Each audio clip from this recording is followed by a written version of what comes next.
New week on Inside the Game, whether you love us or hate us. Welcome back in on the National Soccer Network. Whether you're watching on Roku, YouTube, or wherever else across the multiverse that you are watching this show today. Welcome back into the show. Nate Wangler alongside Ryan Glinsky. Ryan, a fun weekend. A lot of things to talk about. Obviously, this is going to be a abbreviated week for us, so we'll dive into that here in a moment. But yeah, a lot of different things happening this weekend. Our social media page is kind of going nuclear right now. As I expected, as we get closer to the World Cup, there's going to be a lot more dialogue around this sport as we get closer. And I'll just say this. I think the UK folks and the South Americans and everybody else finally discovered our podcast. And boy, it has been a whirlwind ever since. But it's been fun to see the page continue to grow. But fun weekend all around. Yeah, no, it was a great weekend. I was able to relax this weekend and have to do anything. Easter Sunday, obviously.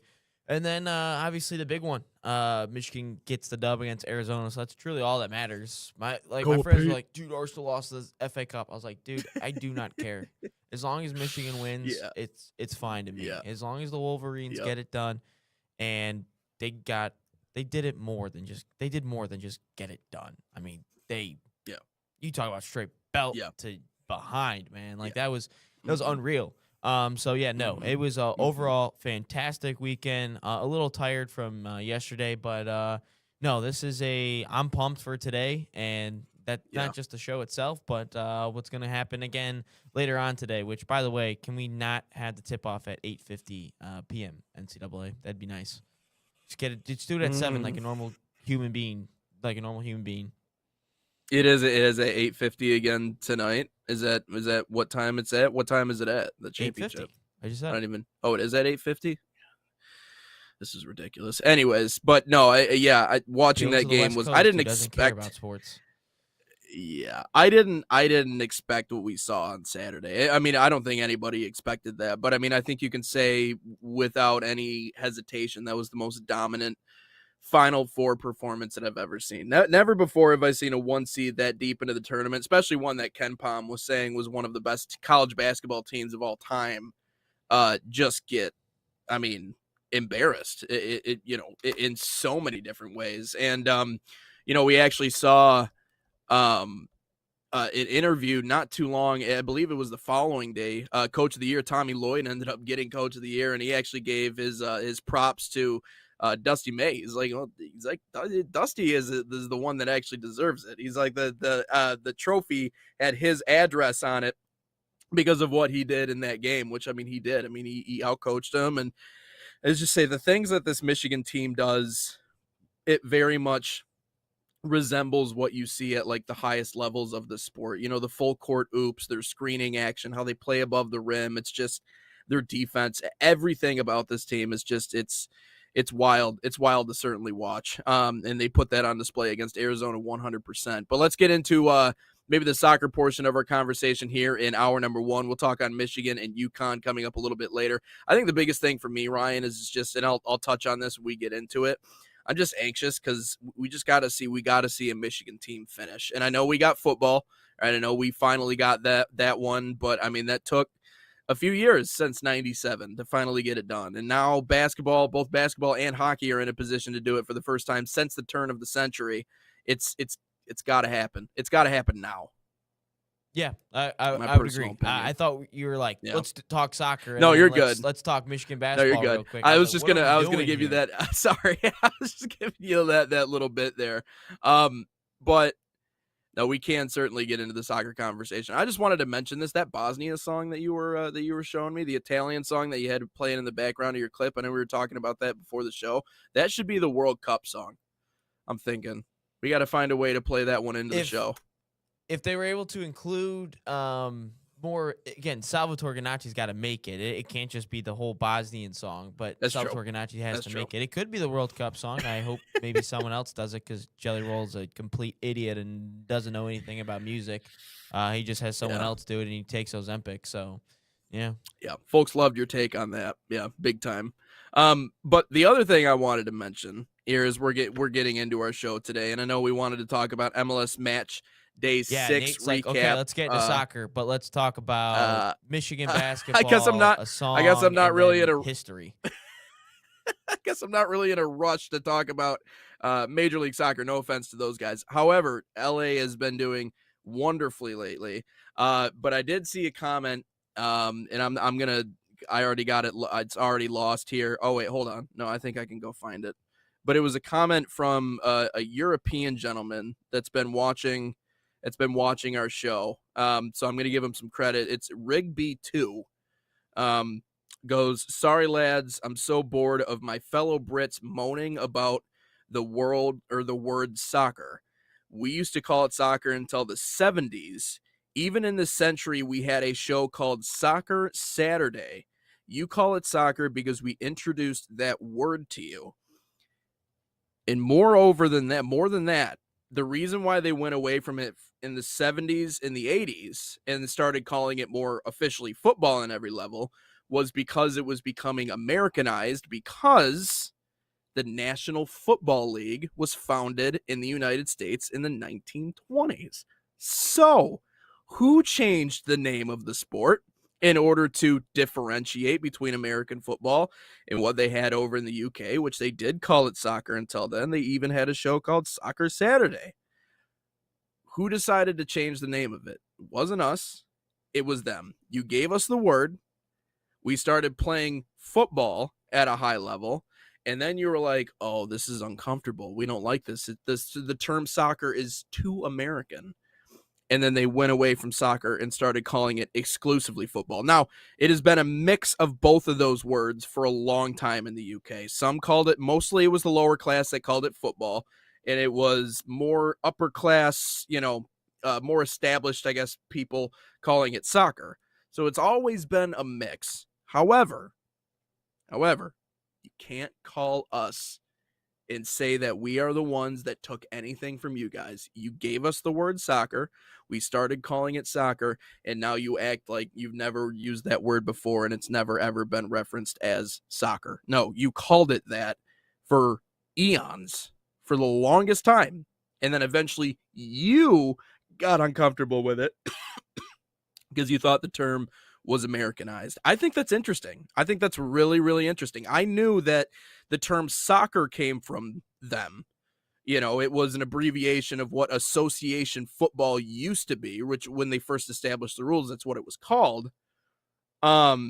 But yeah, they were the ones that invented it and used that term for forever. And now, I don't know, Ryan, apparently it's our problem. But I just think that this conversation is interesting because I think this is stretched now into 3 different shows. And again, that's half of our comments on our social media page. But I'm just reading the facts here. I'm not telling any tales out of school, Yeah, So Soccer Saturday it's started all. in 1998. It was a staple for football fans in the UK during the 3 p.m. blackout period. And then it just continued to grow, it looks like. It kind of rechanged the name, looks like 2010 is when they changed it. So yeah, no, it's definitely, it used to be called Soccer Saturday for a long time there. For all the English, Scottish fans, all the UK, whatever is real over there or not. So yeah, no, it's definitely a real thing. So yeah, shout out to Yeah, England for calling it soccer for such a long period of time here. yeah. So yeah. Shout out Rigby too for mentioning that in the comment section. I just thought that was interesting. Definitely something Um, that was worth reading on the show. so we got one from Crack Duck. He says soccer means football association. Upper class never called it soccer. So all right, shout out Crack Duck. I like the name, by the way. That's a pretty cool name. Crack duck. Um, But let's dive in. We can dive into Major League Soccer if you want. Match day 6 recap. Also got some news as it pertains to Inter Milan, but I'll let you lay that one out for us here, Ryan. Inter Milan. What? Inter Miami? Or Inter Miami. Inter Ooh, I was Milan. thinking Inter to myself, Miami. I go, Whoops. we have an All Inter right, Milan? different team. We're talking about them today. I didn't News even know update. about that. So here's week 6 recap. We're starting to see again. I said a couple weeks ago, the West is the best, and that is for sure. And what a way to start it off Easily. with 3 red cards with Toronto and Colorado Rapids. 3-2. Toronto wins it. Here, let me read the stats for how crazy this game is. 5 goals, 3 red cards, 7 yellows, 30 fouls, 23 shots, and Josh Sargent, of all people, scores the game-winning goal for Toronto FC. And a couple other. I mean, that's just how it goes. And Zach Steffen, my man, Yeah. just trap the ball, my man. Oof. Just trap it. Yeah. Let's move on to a couple other games. LAFC, they get a 5-0 win. They scored 4 goals in the first half. That was super impressive over Orlando, or 6-0 rather. It was 5-0 at halftime. My bad. Against Orlando City, Son becomes the second player in MLS history to score 4. So there's that. Our good friend Greg Berhalter, who will be coming up to DCFC here in about a week. Took on Columbus, and there was one goal that separated the two, and that was a 17-second goal that was scored to give Chicago the victory over B.J. Callahan and Nashville, which I hope one day B.J. Callahan becomes the manager of the U.S. men's national team. He just seems like a good dude. The Whitecaps, Sebastian Berhalter and Thomas Mueller scored 2 stoppage time goals to secure a comeback. Yeah, they were down 2-1 heading into the 91st minute against Portland. They scored 2 goals, and Sebastian Berhalter, one of those as well. San Jose, again, another. I'm not going to lie, this league is really just turning into a whole bunch of goals and a whole bunch of red cards. So we had, 3, 4, 5 red cards this weekend, yet again. I don't know what's going on. I don't know what's in the water in America, but, man, does it seem to be brutal all the time. But San Jose, they get 3 points. They continue their dominance in keeping up on pace with LAFC, along with the Whitecaps as well. San Jose, they also get their 5th clean sheet of the season, so their defensive record been pretty impressive. And then Real Salt Lake, Nate's guy, Diego Luna, gets his first start of the year back from injury, gets a goal. And, I mean, if you want to go back to look at that goal, go ahead and look at it. It's unbelievable. And if you thought Diego Luna's goal was great, look at Xavier Gazzo. He scored an unbelievable goal as well. 5 games unbeaten right now for Real Salt Lake. And then, there's one city I don't particularly like, Nate, and that's Philadelphia. And Philadelphia lost again. What you got against Philly? I just don't like them. But You don't like brotherly love? they do not have a single point on the whole year. Just think about that. They do not have a point on the whole year. They have literally every single soccer team in the world has recorded a point in the year of 2026. And then you look at poor Philadelphia Union, who are currently sitting 0-6 on the year, only 4 goals scored, 11 goals against. But Western Conference, by the way, LAFC currently sits atop of it with 16 points. Vancouver, San Jose tied with 15. And then on the other side for the East, Nashville's number 1, but they have only 13 points. So, again, the West Coast better than the Eastern Conference. So, I just had to give that shout out to Philly because, man, do they suck.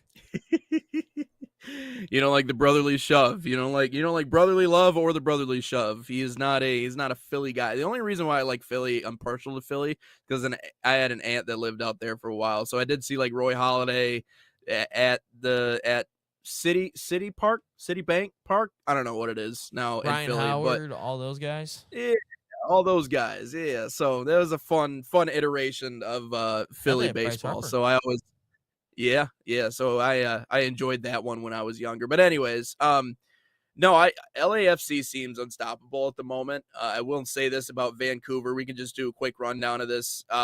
Vancouver is persistent. They're scrappy. I liked the way that Sebastian Berhalter has been playing in the MLS. I wish he didn't look as flat-footed in international play, but again, in Major League Soccer form, he's been outstanding. Miami's been struggling to finish as of late. I think draws in 4 of their last 5 matches for Miami. I think yesterday was a 2-2 draw.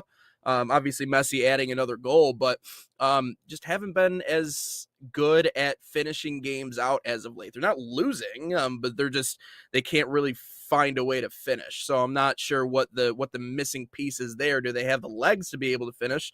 That's the question. I mean, this is obviously a much older roster, and they only continue to get older. The Seattle Sounders are right back to their defensive form that they wanted to be in. Last year, that was probably arguably the biggest reason why they were able to make the history that they did and becoming the first MLS franchise to win all of the major trophies, but did so over Miami. And a lot of the reason was because they shut Messi down, and defensively they were sound. And so the Sounders are back to being sound defensively. There you go. And also Diego Luna's goal from outside of the 18. I just like the kid. You know why I like the kid. He's a spark plug. But yeah, that was a banger. He's I an I definitely underdog. went That's why I back and like him. I saw, yeah, that too, and I saw that one, and I don't necessarily love his chances of being on the World Cup roster, but I Oh will no, he's say, I on mean, the roster. I think, He's he will 100% be on the roster. When John and I go pick up a really. jersey and Diego Luna is on the board for it, yeah, he's on the roster. So Well, he's in commercials too, right? Like there's a exactly. So new he's on the commercial that just roster. dropped It's that just yeah. So whether you yeah, want to like it or not. It's on yeah. the roster. He's on the roster. Kids getting a lot of attention. So no, that's a look at our match day 6 recap. A lot of fun stuff. I do like the truth is that I think the MLS is, maybe because it's not as deep of a league in terms of just the talent, and it's not as methodical and patient as maybe the Premier or the Champions League. It's just madness. It's just goals and red cards, and so it is entertaining. You can't say it's not entertaining. It might not be the most talented players in the world, but it is still a very entertaining league. And so that's a look at everything going on around Major League Soccer. But the other part of this that you wanted to talk about, and I'm happy that you mentioned this because I saw this story drop over the weekend. Inter Miami will now open its new $1 billion stadium tomorrow. And even has a Leo Messi stand. It's They very, you opened put it in on here, it's very Saturday. American of us. Sorry, on Saturday they opened it. So it's already open. But yeah, massive, massive project here for Miami. Yeah, and doing a little bit of deep diving here on this was actually everyone is like, well, this was supposed to be out in since 2020. Like everyone was talking about 2020, when they were starting to build everything. No, I guess this goes much deeper. You got to go back to 2001 when they were trying to build this thing. They were actually a league or a team called Miami Fusion FC. They were folded at some point. I don't know exactly the year, but they were supposed to build that stadium back then, but the team folded right around that time, and all of a sudden, they were able to build this whole stadium. The quote from MLS Commissioner Don Garber said, "They've done the unthinkable. The stadium is spectacular. It's breathtaking." Yeah, no, it looks like an unbelievable stadium. Don't get me Yeah. wrong, and I think that's something that can. I mean, look, I think in U.S. soccer, I think that we are missing that, like every sport in America has that stadium. Like you have to go to. Like you have to go to Wrigley. You have to go to Yankee Stadium. Mm-hmm. You have to go to the Garden. You have to go to these places. Soccer, I think in America is missing that landmark, I guess I should say. Columbus, yeah, Yeah. that's definitely iconic because of all the Dos Aceros and all that fun stuff. But for the most part, we're kind of just renting NFL stadiums as it is anyway to play a lot of our USA soccer games. And there's not an issue Yeah. with that. You want to get the most bang out of your buck. You want to get the most people to see and the most eyeballs on your product. But at the same time, we don't have like a soccer specific, I guess, like we don't have a soccer specific stadium, I guess, that like we Well, truly you yeah. have to go there before you die. You know what I'm saying? Like Mm-hmm. I get it. Columbus is kind of one of those stadiums where like I've been there a couple times. It's a really cool stadium. And even when they were at the older stadium, I thought it was great as well. But we are kind of missing that iconic soccer stadium. And obviously we're starting to get there now with, some of the USL Yeah. clubs and obviously some of the MLS clubs. But I'm hoping that maybe that this Miami stadium could become that Madison Square Garden, I guess is what I'm trying to say here.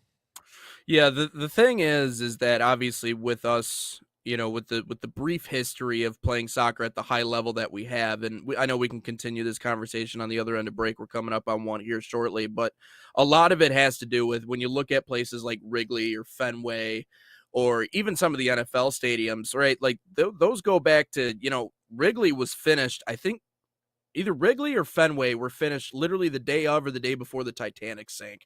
Like, if that gives you Jeez. an idea of just how old these stadiums are, right? And how long the same team, the same organization, the same franchise has been playing in that building. That's what kind of makes it that landmark. That's what makes it that place. Like even Wrigley Field is considered a national landmark. Like before it's even anything to do with baseball, it's a place that the country has literally designated as like this is a very this is a very sacred place in this city. And so I think it has a lot to do with the history. I think you can say there are certain stadiums and places that are historic in that way, but it would take more of that niche knowledge of knowing like, okay, like the where Detroit City the Detroit City FC plays. It's like that place has been there. It has some history. It has, some tradition, but it's like it's not a place like in Major League Soccer, to your point, which MLS is trying to keep up with the Joneses, which they need to, because they were so late getting into the game.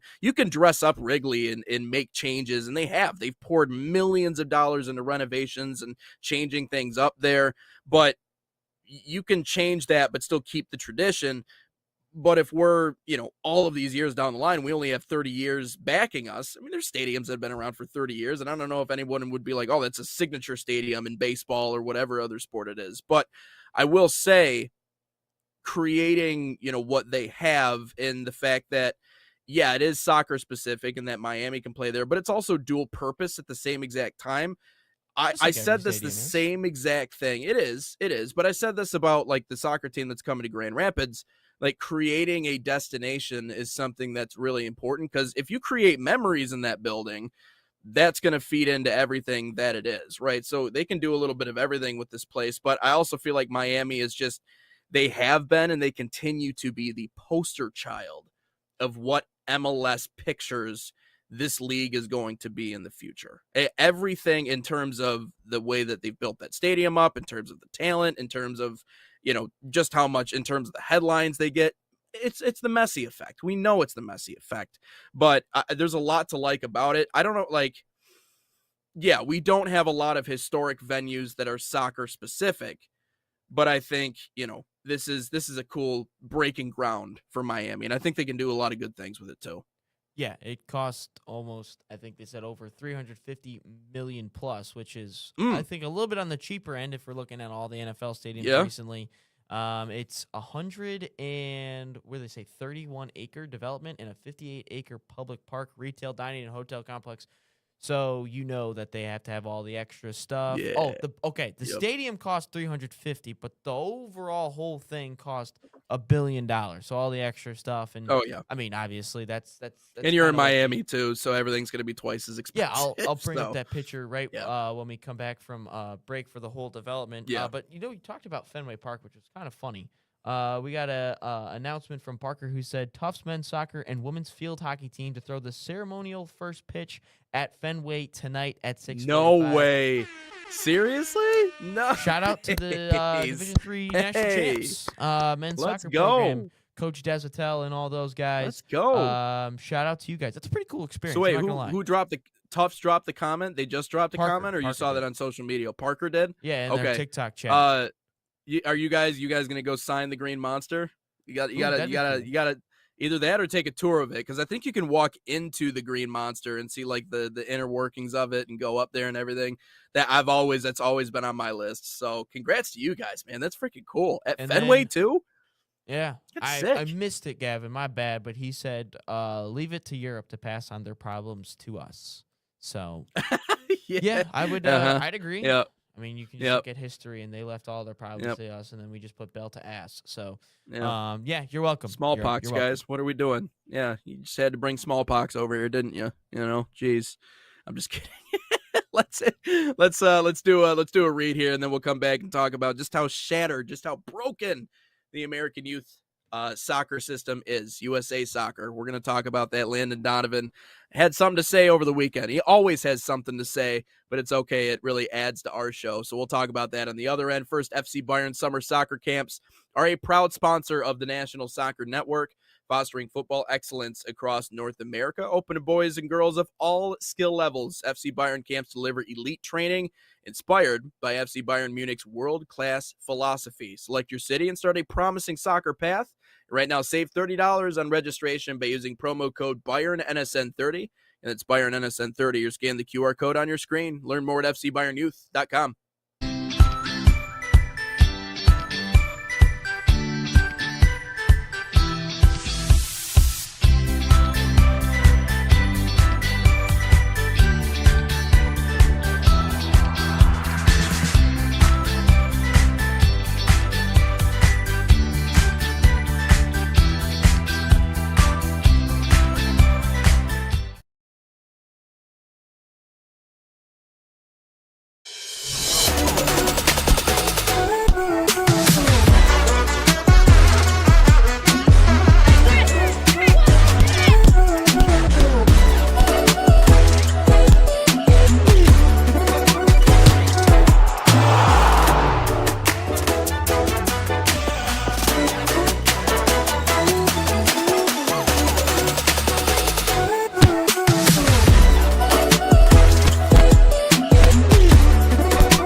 So the dream behind Irene's was simply to be a place where the community could come and gather.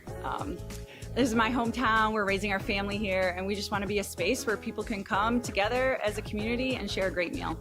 We've got golf simulators, we got pinball, live music, trivia nights, but we also have fresh, always homemade, locally sourced food, and we serve it with a sense of Gemütlichkeit. This is a German word that conveys a sense of warmth and coziness and belonging. We're excited to show off how we're growing and that this is the place to be.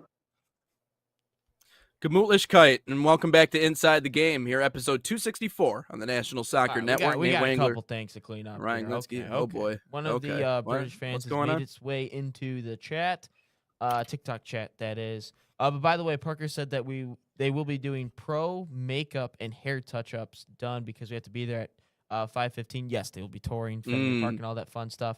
Awesome. So Jay Saunders 445 is coming to the chat. He says, "As a Brit, what are we talking about?" So I told him, and then I said, "You call it football or soccer, all the fun stuff." Why am I echoing so much? I have no idea why I echo so much on TikTok. I do not know, Jay. TikTok makes no sense because if you go anywhere else, I don't echo.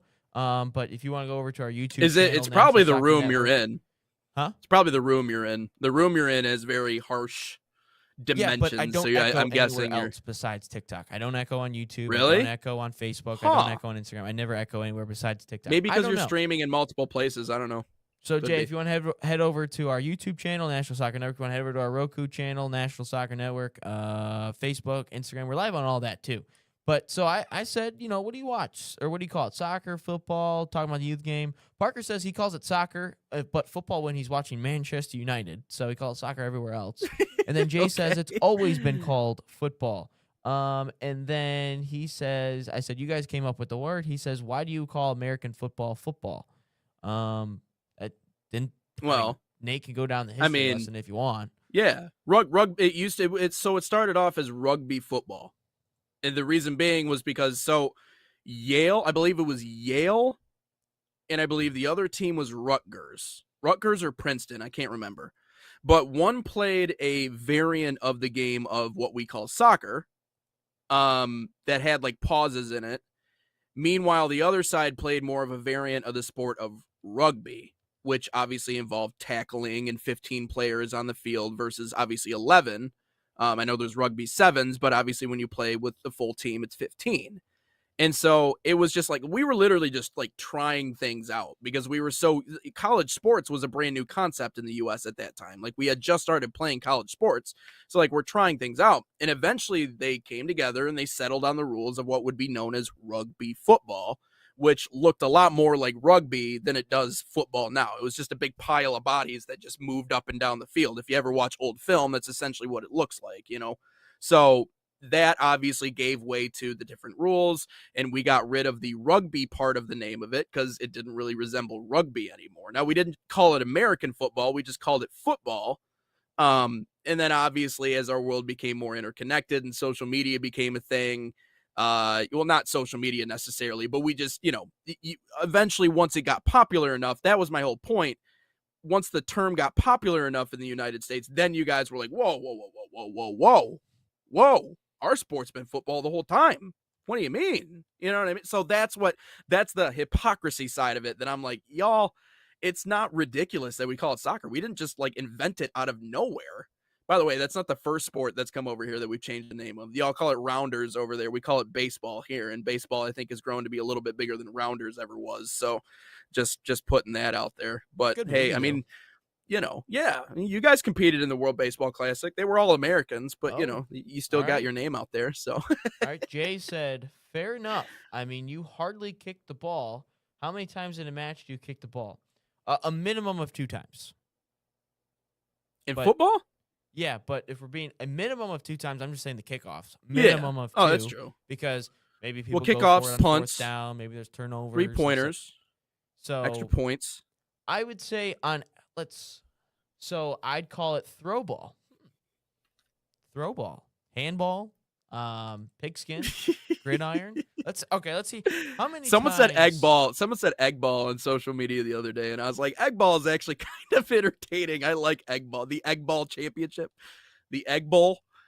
That's actually already a game. That's Mississippi and Mississippi State. So I don't think we can take that one, but So it is saying on average, an NFL kicker kicks the football 7 to 9 times a game. So you're thinking about 18 to 20, 14 to 18 times a game. I would say we kick the ball in terms of punts, Right. extra points, Well, kickoffs, field right. goals. in rugby, right? Like, you kick the ball to for possession purposes and for field position. It's a big thing. Like, you got to be able to do it. It's the same thing in football. Only obviously you have pauses in between plays, a little bit different. But no, there's a kicking element involved for sure. But no, I think I understand where he's coming from. But He says, what I'm the hell joking, else would you LOL, call it? just teasing. Okay. Well, yeah, it's just, okay, fair enough. But also, what else? We talked about Trump changing the name of it. Like, what the hell would he change it to? Just add American on the front of it? I mean, I guess if you want to differentiate that way. You want to get into Landon Donovan a little bit. We're gonna get caught up in this conversation the entire 2 hours if we let ourselves go with this. Yeah, I would say let's probably do that. All right, let's get into it. Here, topic number 2 of the show the other day. Landon Donovan had some stuff to say over the weekend. Let's take a listen. Okay, thanks for the heads up, my man. We didn't know we were going straight to it. Yeah. Youth soccer okay. in All this right. country is a disaster. And so you have all these youth clubs. I don't know if kids ever played, or youth sports. Yes. Charge you crazy fees. It's all about winning. The kids get left behind because the clubs want to make money. The coaches want to make money. They want to win. And the kids don't develop. And now we're seeing sort of the fruits of that. I played in Germany when I was 17. The guy who coached our under 16 team was like 60 years old and had been doing it for 25 years. He wasn't trying to be the first team coach. Like, he was one of their best coaches, and they wanted him with the 16-year-olds, not with the pros. They wanted those kids developing and getting better. Right. And we do it opposite here. The worst coaches are coaching our 8 and 9-year-olds, and they're not learning anything, and they're not loving the game. So it's just totally backwards. Well, frequently it's also a Landon Donovan on the Rich Eisen show talking about youth development in soccer in the United States. And I'll start off here, Ryan. This is something that we have been harking on since this podcast began. And to Jonathan Turner's... He says, FYI, Rounders is more in school. We have it baseball and call it baseball. We call it baseball. Oh, really? Okay. All right. Fair enough. Yeah. If you ever come to the United States, go to a baseball game during the summer. It's fun. Despite what Ryan Glinsky tells you, he'd rather watch it at home or on a lake somewhere. But, I said I'd rather be on a boat. People like me. I'd rather be on a boat, having a couple beverages, blast some country music. That's fair. Or blast any type of music that'll make Jelly me Roll? happy. Jelly Roll? No. Why would I ever play Jelly Roll? That guy stinks. I'm waiting for Schrock to pull up here soon. But yeah, no, it's we'll probably pull up here shortly. But yeah, no. But no, why would I have baseball when I could just sit on a lake, enjoy it, and just watch the highlights on my phone or on Twitter later? Just saying. I do miss. There's I miss 162 of them. college I think I can miss like 8 or 9 of them on a. I'll give you that. I respect the people who come back every single day because I don't know how they do it, to be honest with you. I can't do it. I broadcast the game. I don't even know how they do it. But anyways, we've talked about this since the show began, and obviously JT was far more entrenched in the experience than I was. So a lot of the stuff when it came to development in the United States, when it came to this sport, was shocking to me. First of all, I was like, much like Rich Eisen was, well, we have high school and college soccer. You know what I mean? Like, they just follow the same pathway that everybody else does, without even realizing in that statement that I just basically told everybody that I know nothing about the way that this game moves in the United States, because it is much more of a capitalistic venture than I ever gave it credit. Hey, appreciate the follow, Jay. Appreciate it, my man. Yeah, appreciate that. Thanks, Jay. And everybody else that gives us a follow here on this show. But this is the thing that we've always talked about, and just how expensive the game is, but more importantly than that, the people who are, quote, developing these kids in the U.S., developing is such an interesting word, because what it actually means, not a lot of people know. You can claim to be developing kids, but in reality, all you're doing is just convincing their parents and filling their heads with these lies that somehow their kid is more talented than what he is. And honestly, if I'm someone that if I want to make money, right, and if I want to make sure that I can continue to do this and coach these kids and that my business continues to strive and that I don't have to worry about the money component of it, it would be a lot more advantageous to me to go after the parents who I know that have the means to be able to pay for all the dues, pay for all the travel, pay for all the things, and even actually pay extra money to have their kid do this, that, or whatever, versus going after the kid whose parents can't afford it because it's good for business. And everything as it pertains to the sport in the US is so much a business in that way. And we have to, again, generate the money and convince the parents and the families that have the means to do it to continue to stay with us, because it helps keep the doors open, it helps keep the lights on and everything else like that. But as we've seen so many times throughout the course of this game, and it's not necessarily, oh, we got to let the poor people play and then it'll change everything. That's not it. It's simply access and availability to this game, but also an emphasis on actually developing and not just, extracting what you want, which is their pocketbooks. The fact that we scout kids as young as 6, 7 years old in this He sport. did that on purpose. What? Who? He did that on What? purpose. Don't lie. What did I do on purpose? You What said did I we do? scout him from 6 and happened? 7 years old. Come on now. Come on. Oh You my did goodness! that on no, purpose. no, I didn't know. I didn't We do it. scout Did them you as hit early the as thing at 6 and least? 7 years old, and then he's gonna act Can like, you- yeah, we know the game there. We Can know you- the game there. Well, just get it. Just get it out of the way. Just do it. Come on. God, I hate it. Yeah. Thank you. All right. That thing's Okay, never real gonna quick. die. Real quick, again, this is a question for you, Nate, because I have not been a part of the show for as long as you have, obviously. But Jay was asking about, do you have guests come on and talk, like debates or just talking in general? I said we usually have coaches come on the show, but we Yeah. haven't had anyone from the audience come on the show. And I said that'd be a question Yeah. for you because I feel like we have had that in the past before I got here. No, we didn't.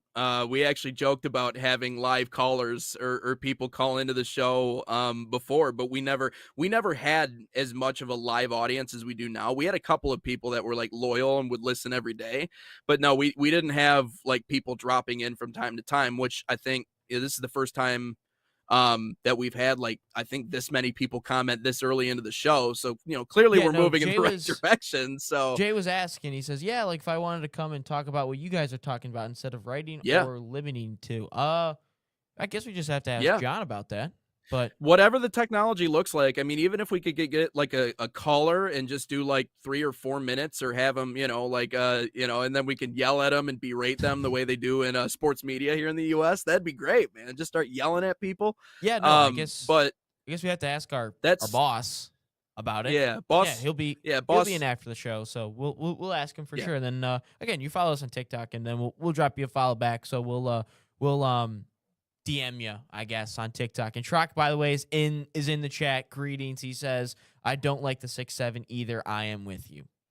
Sorry, we got totally sidetracked there. No, you're good. You're good. You're good. TikTok can request people to come on. Okay, that's right. Okay, so the difference is, Jay, is we're live like in 5 different places, like YouTube, Facebook, Instagram, TikTok. Yes, we could if we did a strictly TikTok live show, yes, we could invite you to come on live, which I do, by the way. I do a TikTok live, I want to at least just about every single day. So yeah, we could do that too if you want, where you can just come on the TikTok live with me, just me. So yeah, no, I'd be down for that too. Yeah. Well, we could do dual TikTok lives. I mean, there's some you can do 2 hosts, and we could do audio setup and everything if we ever wanted to do. I've been watching. Lives. Kind of like an impromptu live show, maybe in one of because I know we're not so. We'll get into this announcement later on, but we're going to have some shows off this week. So maybe that's something we can do in the interim. Just do like an hour on live together and just answer questions and get after it. But no, so anyways, what it seems like to me sometimes, Ryan, it almost seems like predatory in the way that we go about not only recruiting kids, but getting kids into these places and again, getting the most money out of them. Because not only is it only the kids who can afford it, but we're filling these players' heads with lies and false hope way early on when they haven't developed yet. We don't know who they're going to be yet. And the biggest problem to me, Ryan, when it comes to the money component, because everybody complains about money, but unless you actually put it into context, it's really hard to understand why it's such a big deal. Like, okay, you want to call soccer expensive in the US, and this is why the most talented players aren't getting exposure. Okay, well, what does that actually mean? Because hockey is expensive, right? I feel like hockey, and more than any other sport in the world, it's like dad played and now I'm playing. Like there's more of that in that sport than any other sport, I feel like, ever. Look So at the hockey Kachucks, look at the Hughes. Yes, yeah, all of them. Hockey is extremely expensive, extremely, but we're still competitive in it, you know.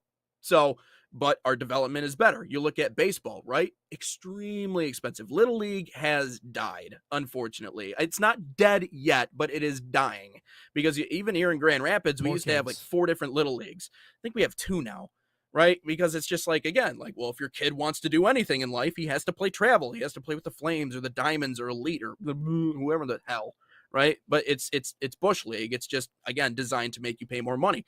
There are a lot of different sports in the US that are very expensive. Soccer, in terms of competitive rates with other sports, I'm sure it's probably comparable to a lot of sports. However, it changes, like you said on our show, when you look across the pond. And I was listening to something a little bit earlier, you know, a couple of days ago, while I was making a drive down to South Bend, and I forget what show it was, but they were talking about how expensive it is to play, let's just say in England. Like, let's just use England as an example. I believe to play an entire year of travel soccer / football in the UK, it's something like what would be the equivalent of like 250 American dollars a year to play an entire year of club soccer. I could have 5 kids and pay for all of them to play an entire year of soccer. And by the way, have actual guidance that makes them actually better at the game, more technically sound, more knowledge, more background, more education, more experience. And obviously the cultural thing plays into that a lot.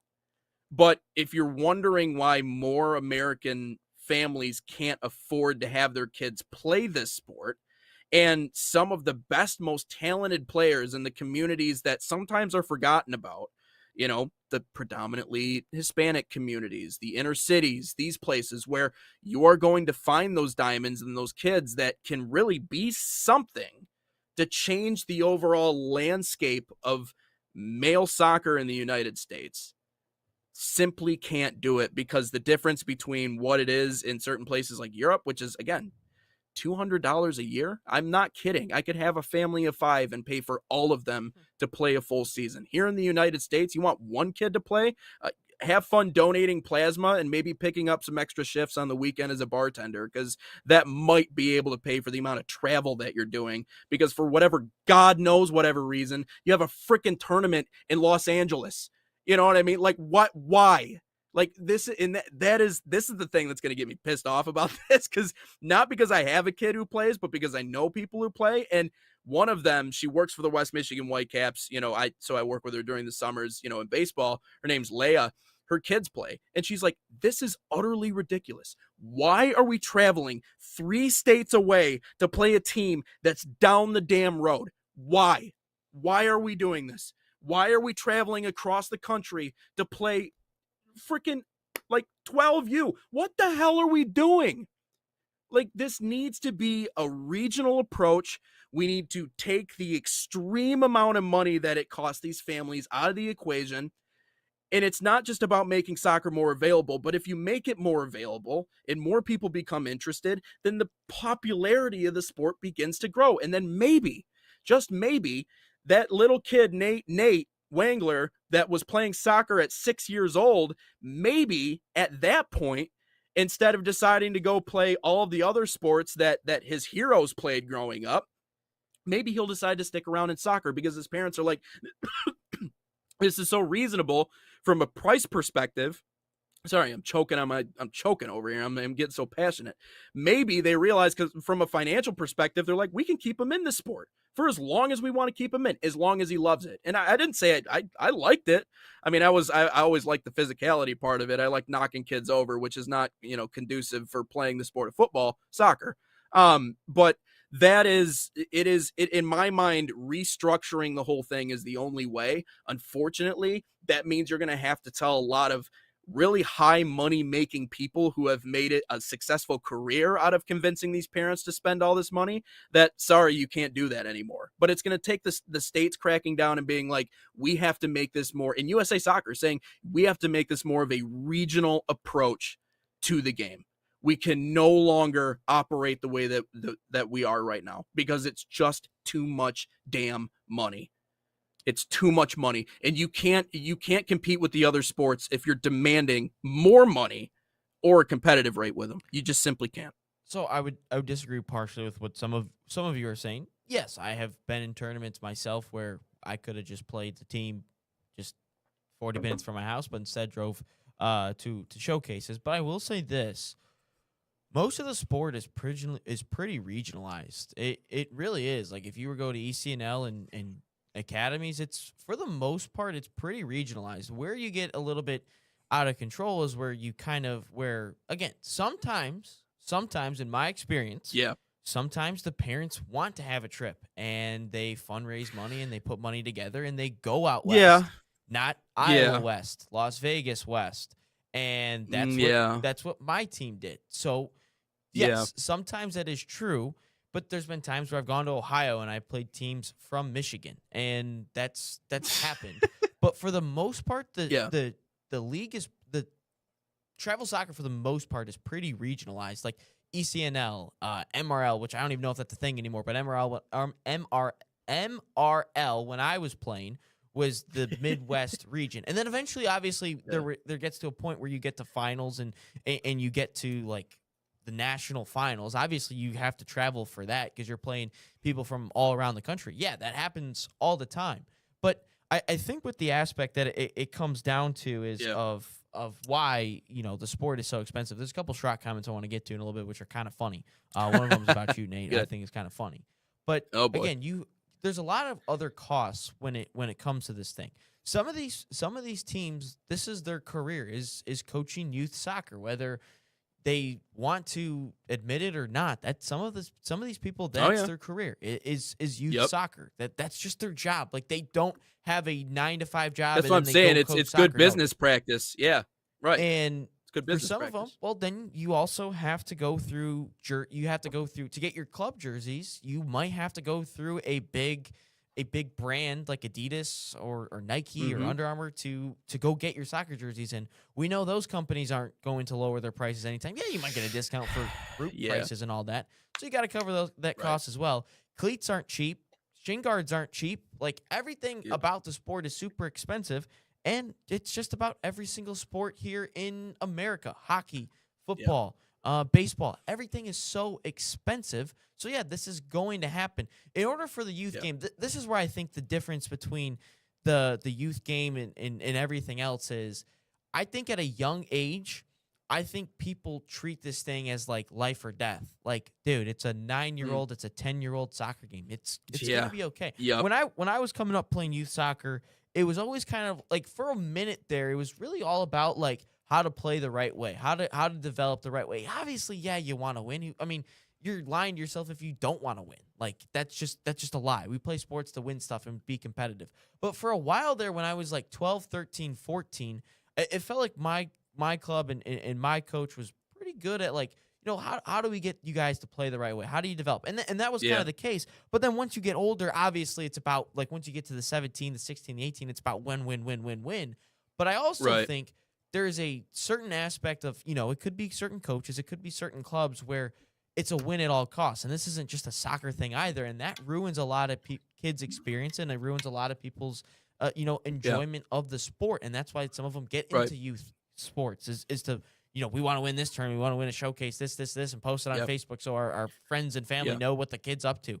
Dude, look, it's at a certain point, yes, winning is awesome, and I enjoy it, and I love winning tournaments when I was 8, 9 years old, 10 years old. But in the grand scheme of things, none of that shit matters. It doesn't matter Mhm. if you won that cup as an 8-year-old or that tournament as a 10-year-old. What matters is at the end of the day when it Mhm. really matters, you get into the high school ages, you get into college, you get into Yeah. academies or pros. That's what truly matters. And I think that there's a certain aspect where kids don't get the enjoyment of the sport. And that's what Landon Donovan talked about is, there isn't an enjoyment with the sports, and we just got to let the kids enjoy Yeah. themselves. But then And again, this is the quotes I wanted to get to. Schrock, travel ball has killed it, which I wonder if ESPN will transition to broadcasting perfect game championships instead of the Little League World Series, probably. which will be sad, Yeah, but could probably. be the reality. That is Yep. the key to play where the development is good. That's where travel ball tends to kill Little League, but can be similar in the way. And this was in the middle of a Nate rant. Oh boy, it's Nate's turn for a rant. Grabs popcorn. Yeah. Yep, for sure. It is, it's one of my favorite things to do, man. I love ranting in the morning. I get it all out. So like the rest of the day, I'm like, I'm good. I said my piece. Yeah. The other thing that I'll say, you know what I think will fix that, Ryan? An actual pyramid. An actually like solid top to bottom pyramid in the United States where we understand what the levels are and what we need to pass through, because when you look at some of the other sports and how they're structured, yeah, you want to win, obviously. But you realize that along the way that development is the most important thing because there is a clear pathway laid out ahead of you, which again is just something we just don't have. That's what's hard because it is the Wild West. And so you can claim that you're the winner of the UPSL and that's the biggest thing in your respective league, but it's I don't know, the pyramid. But the other thing that I wanted to mention is the soccer culture in the United States. People say soft, and I hate the word soft because people throw that word around like, what does that actually mean? Arizona, I think is a better soft. That's I can tell you that one for Go, Pete. sure. And any Go, Ohio Pete. State team, pretty much since Urban Meyer has left, is soft. That too. 3 Pete, go Pete.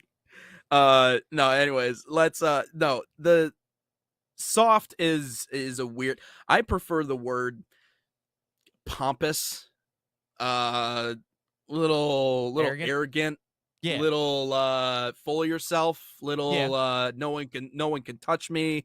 And you know what's interesting when you look think at the that's all countries sports, though. where it can be, but when you look at the way that the rest of the world is when it comes to this game, in Brazil, you know what the biggest sport is outside of soccer? It's probably mixed martial arts or some sort of combat sport. Oh yeah.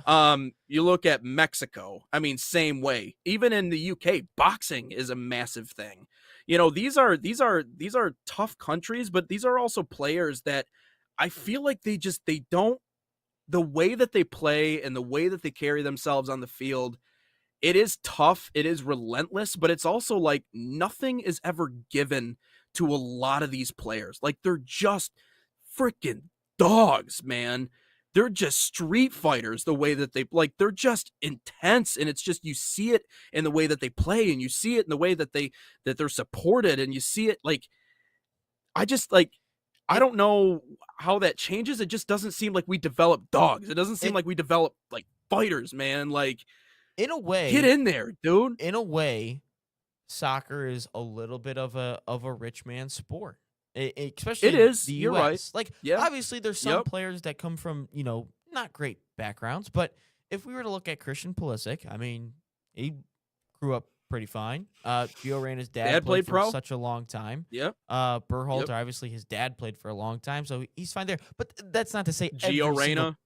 It's not to say that every single player is like that. That's not the point. But some of our key players are like that. And if you go on the flip side to England or Brazil or any of the South Americans, I mean, if you look at the majority of their players, they all come from very poor areas, from like the favelas, favelas, The favelas. The favelas. Appreciate the correction. Yeah. But I got you. that happens. So that is something that is a little bit interesting. Why do you think there's so many like dogs in basketball and football in America? Because not all of them come from great upbringings. Like Bam Adebayo had some of them do.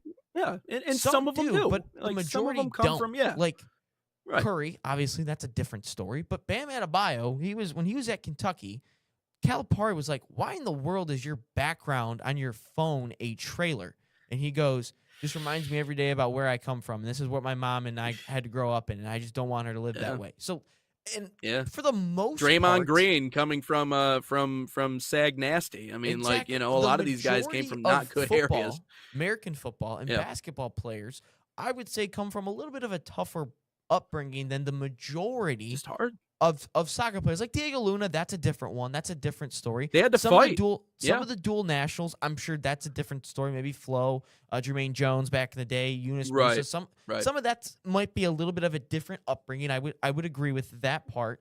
But for the majority of our American-grown players, I mean, Clint Dempsey is a different story. I mean, that's a great story if you ever want to listen. That's a little bit sad as well, but no, that for the most part, most of our players come from I don't want to say a silver spoon in their mouth because I don't think that's true, but they come from a good upbringing is what I would say. And you don't have that edge as the majority of maybe a Brazilian soccer player does, or an Argentinian soccer player, or an Englishman. So no, I think that we are lacking that a little bit.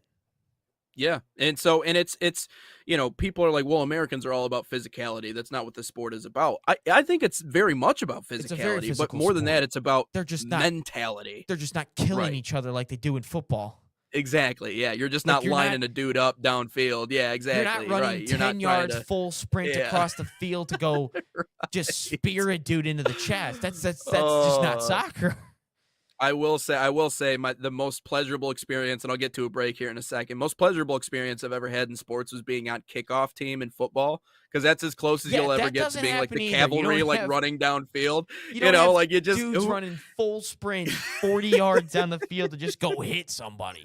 No, that just doesn't pick happen out who you either. want to. Just pick out who you want to run over. Who it is, whatever. But you got to stay lane disciplined. Otherwise, the guy will get by you. And we've had a few of those. But anyways, let's take a break here on Inside the Game. We come back, we'll continue the soccer conversation. I think we're rolling along here. We will get to the national championship and talking about that as well. But first, let's tell you about Barca Academy, proud sponsor of the National Soccer Network and the official academy of FC Barcelona in the United States. Designed for boys and girls ages 6 to 18, Barca Academy camps follow and replicate the FC Barcelona game model, same philosophy used by Barca's professional coaching staff. Right now, you can save $30 on registration by using promo code FCB30 or scan the QR code on your screen. Find a camp near you at fcbarcelona.us/camps.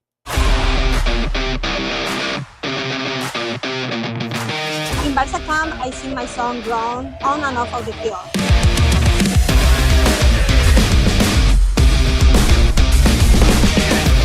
Don't miss the time to register. Sign up now for Barca camp.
Talking about some footy here on Inside the Game, or at least I think it should be called footy. I feel like that's a good alternative, as we talked about. Yeah, Welcome back in, Nate Wangler, Ryan Glinsky. Any updated comments? Anything else Schrock has to say in the chat? I'm sure I don't know if he's as much on his rage baiting stuff here today, but I don't know he's always got something to say. No, but I did forget to mention this. That's the $1 billion complex for Inter Miami. Woo! That Goodness is gracious. so you see the stadium Yeah. there, see some of the hotels, some of Damn. the training grounds. Maybe they do some tournaments there. But yeah, that is what the $1 billion complex looks like in Inter Miami. And David Beckham was talking about this. He said this was like one of his biggest goals ever, is to develop something like That's this, and now it's finally here. So yeah, that's the that's billion-dollar wild, man. complex.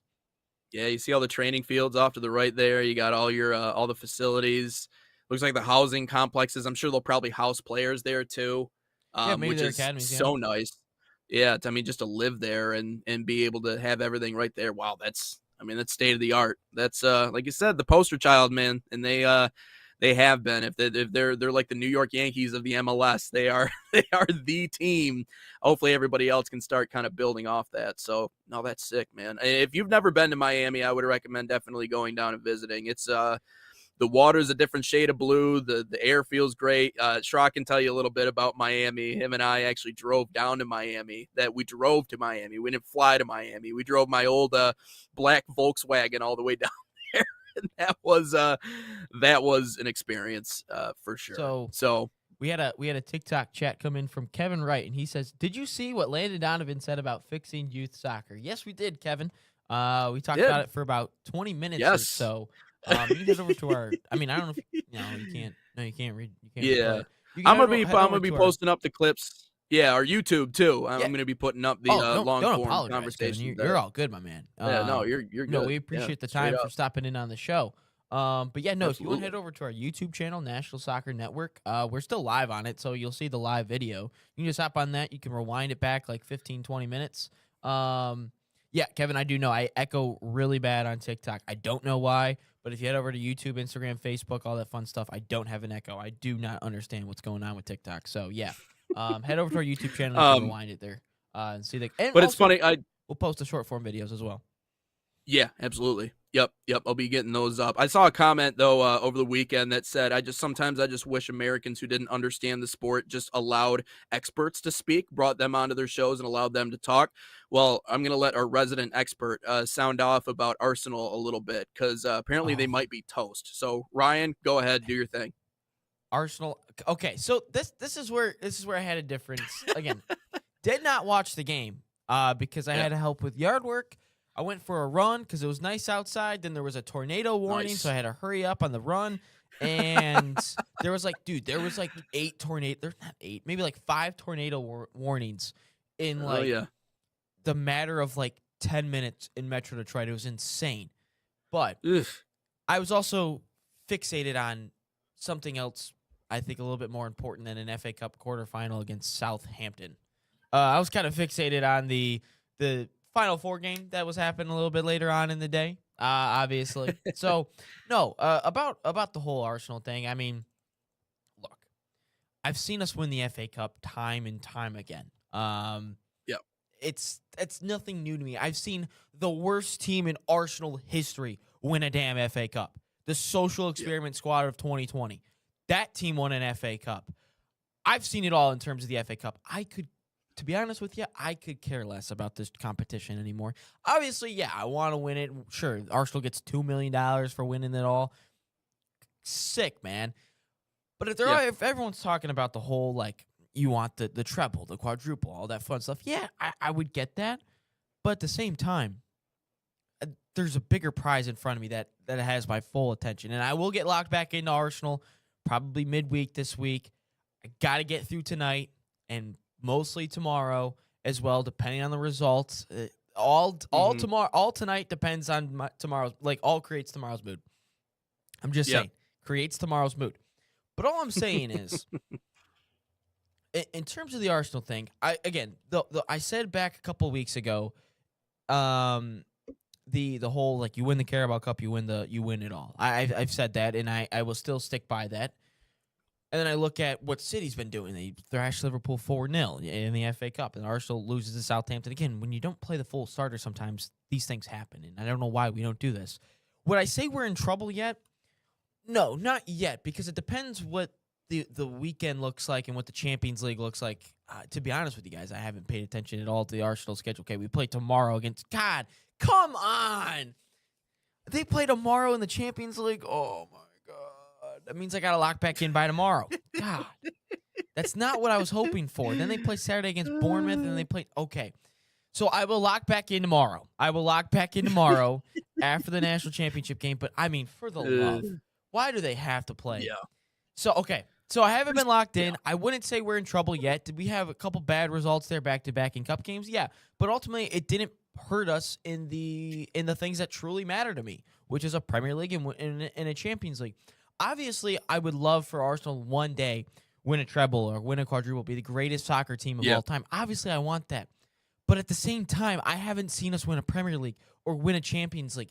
That is first on my mind. I have seen, let's see, Hull, Aston Villa, Chelsea, and then obviously Chelsea again. So I've seen us win 4 FA Cups. I'm okay if we don't make a final. I'm okay. I'm okay if we don't win one. I'm okay with that. What I want is a Premier League title or a Champions League title. That's all I want. I want one of those. If we lose in the FA Cup, I don't care. Did they play particularly well? Probably not. But it doesn't matter to me right now. I want the big prize. It's like with Michigan basketball right now. If you were to ask me, would you trade the Big Ten championship, the Big Ten tournament championship, rather, because they lost in the finals, to win a national championship? Hell yeah, I'd rather win a national championship. I want the big prize. And when it comes to Arsenal, I want the big prize. I want the Premier League title. I want the Champions League title. That's what I want. To the FA Cup, losing a quarterfinal to a championship side, I ain't losing sleep over it. What I'll lose sleep over is if we don't win a Premier League or we don't win a Champions League when we have a golden opportunity to do so. That's what I'll lose sleep over. But for right now, I do not care about the damn FA Cup. If I've seen a social experiment squad win a FA Cup, it don't mean shit to me anymore because I've seen the worst team in Arsenal history win it. And that impacted so much more because we needed the money to begin with because that was the whole COVID time and we needed money. And we got it done and we beat the Champions League winner Chelsea, and then we beat Pep Guardiola. Like that makes no sense how we won all that. Makes 0 sense, but we won it. So what? If the best Arsenal side ever doesn't win it, I don't care, man. I don't. Are they in trouble? Sure. But to be honest with you, I won't know until tomorrow, until we put the actual big boys out there and we play a proper way. And Michigan's got to win a national championship first. So it's like winning a conference championship to winning a national championship. I guess if there's a way of comparing that. No, you're absolutely right. 100%. If for the Tigers, for instance, if they were obviously the massive collapse last year, if they were to lose the division, but it meant they made a World Series, hell yeah, I would have done that. Would it mean we'd probably lose all 4 games like we typically do? Probably. But maybe. Hey, I don't mind getting there every now and again just to get our doors blown off. That's fine. Oh, man. At least it creates some good talking points for about a week and a half. Yep. And to our European listeners, the American teams that Ryan and I are fans of have this reputation of getting to the big game and then choking in the big game. Now, fortunately, we've seen one of them win the big game just a couple of years ago, and that sent me into an emotional spiral that I've never quite experienced before. I have never gone to bed smiling before, and I did that night. I went to bed I was. That's kind of sad. You've never gone to bed smiling ever? No, I'm sleeping there and I'm smiling as I'm sleeping. Like I've never had that. Oh, okay. Yeah. I had a grin from ear to ear while I'm falling asleep. Like who does that? That's weird. I'm surprised my neighbors didn't call the cops on me during the Alabama game. After that stop on the 4th and goal, I ran outside and I just kept yelling, "Scared of who?" And I was walking up and down the street because people, like, the whole thing on social media was, "Oh, Michigan's scared. Oh, Michigan's going to get rolled over by Bama. Oh," I'm like, "Scared of who?" And then our neighbors who are big Sparty fans, I'm like, "You can keep your 35-0. We're good over here." And I walked back inside. What was it? For that Alabama game, I was just prepared for us to lose. Like, that's what, looking at everybody TCU, was. Everybody looking was. at Georgia, yeah. I was just like, yes, okay, that's expected, man. We're gonna lose a game. Hey, yeah. As long as we just keep it kind of competitive for a little bit, I'll be happy. Like that's fine. Right. Then all of a sudden, I get to the fourth quarter, and it's like, oh my god, at the end of the game, it's we could win. Okay, overtime. But I will say, before we get into the basketball conversation, I will say about Arsenal this year, it feels different. It feels different to this team. I don't know why, but it feels different. Like, I've had certain feelings going into games, and it's the same feeling I had against Arizona. It's the same feeling I had against Michigan State this year in basketball, the first time when it was like the top 10 matchup, like, oh my God, this is going to be insane. And then Didn't we both pick MSU? we did, but after the show, I felt a different yeah. way. Like, I started going up to Mount Pleasant. I'm like, dude, they're going to win this thing. Like, I don't know what it is, but they're going to win. And the same thing with the Michigan-Washington National Championship. I'm like, dude, they're going to win this thing. And it's the same after feeling Bama, I have. yeah. Like, these feelings, for me personally, don't happen that often. But there's I'm a pessimist, yes. a couple times in my life where I'm like, you know what? They're going to win this thing. They're going to win this game. I don't know why, but I felt going in air, like, I told you what I told you off air right before we headed for the weekend on Friday. I told you, like, I still feel that way about Michigan. I still feel that way. Mhm. I'll tell you what, if it comes true, I'll tell you about it tomorrow, how I felt about Michigan on Friday. But going in the Arizona game, I was like, dude, they're going to win this thing.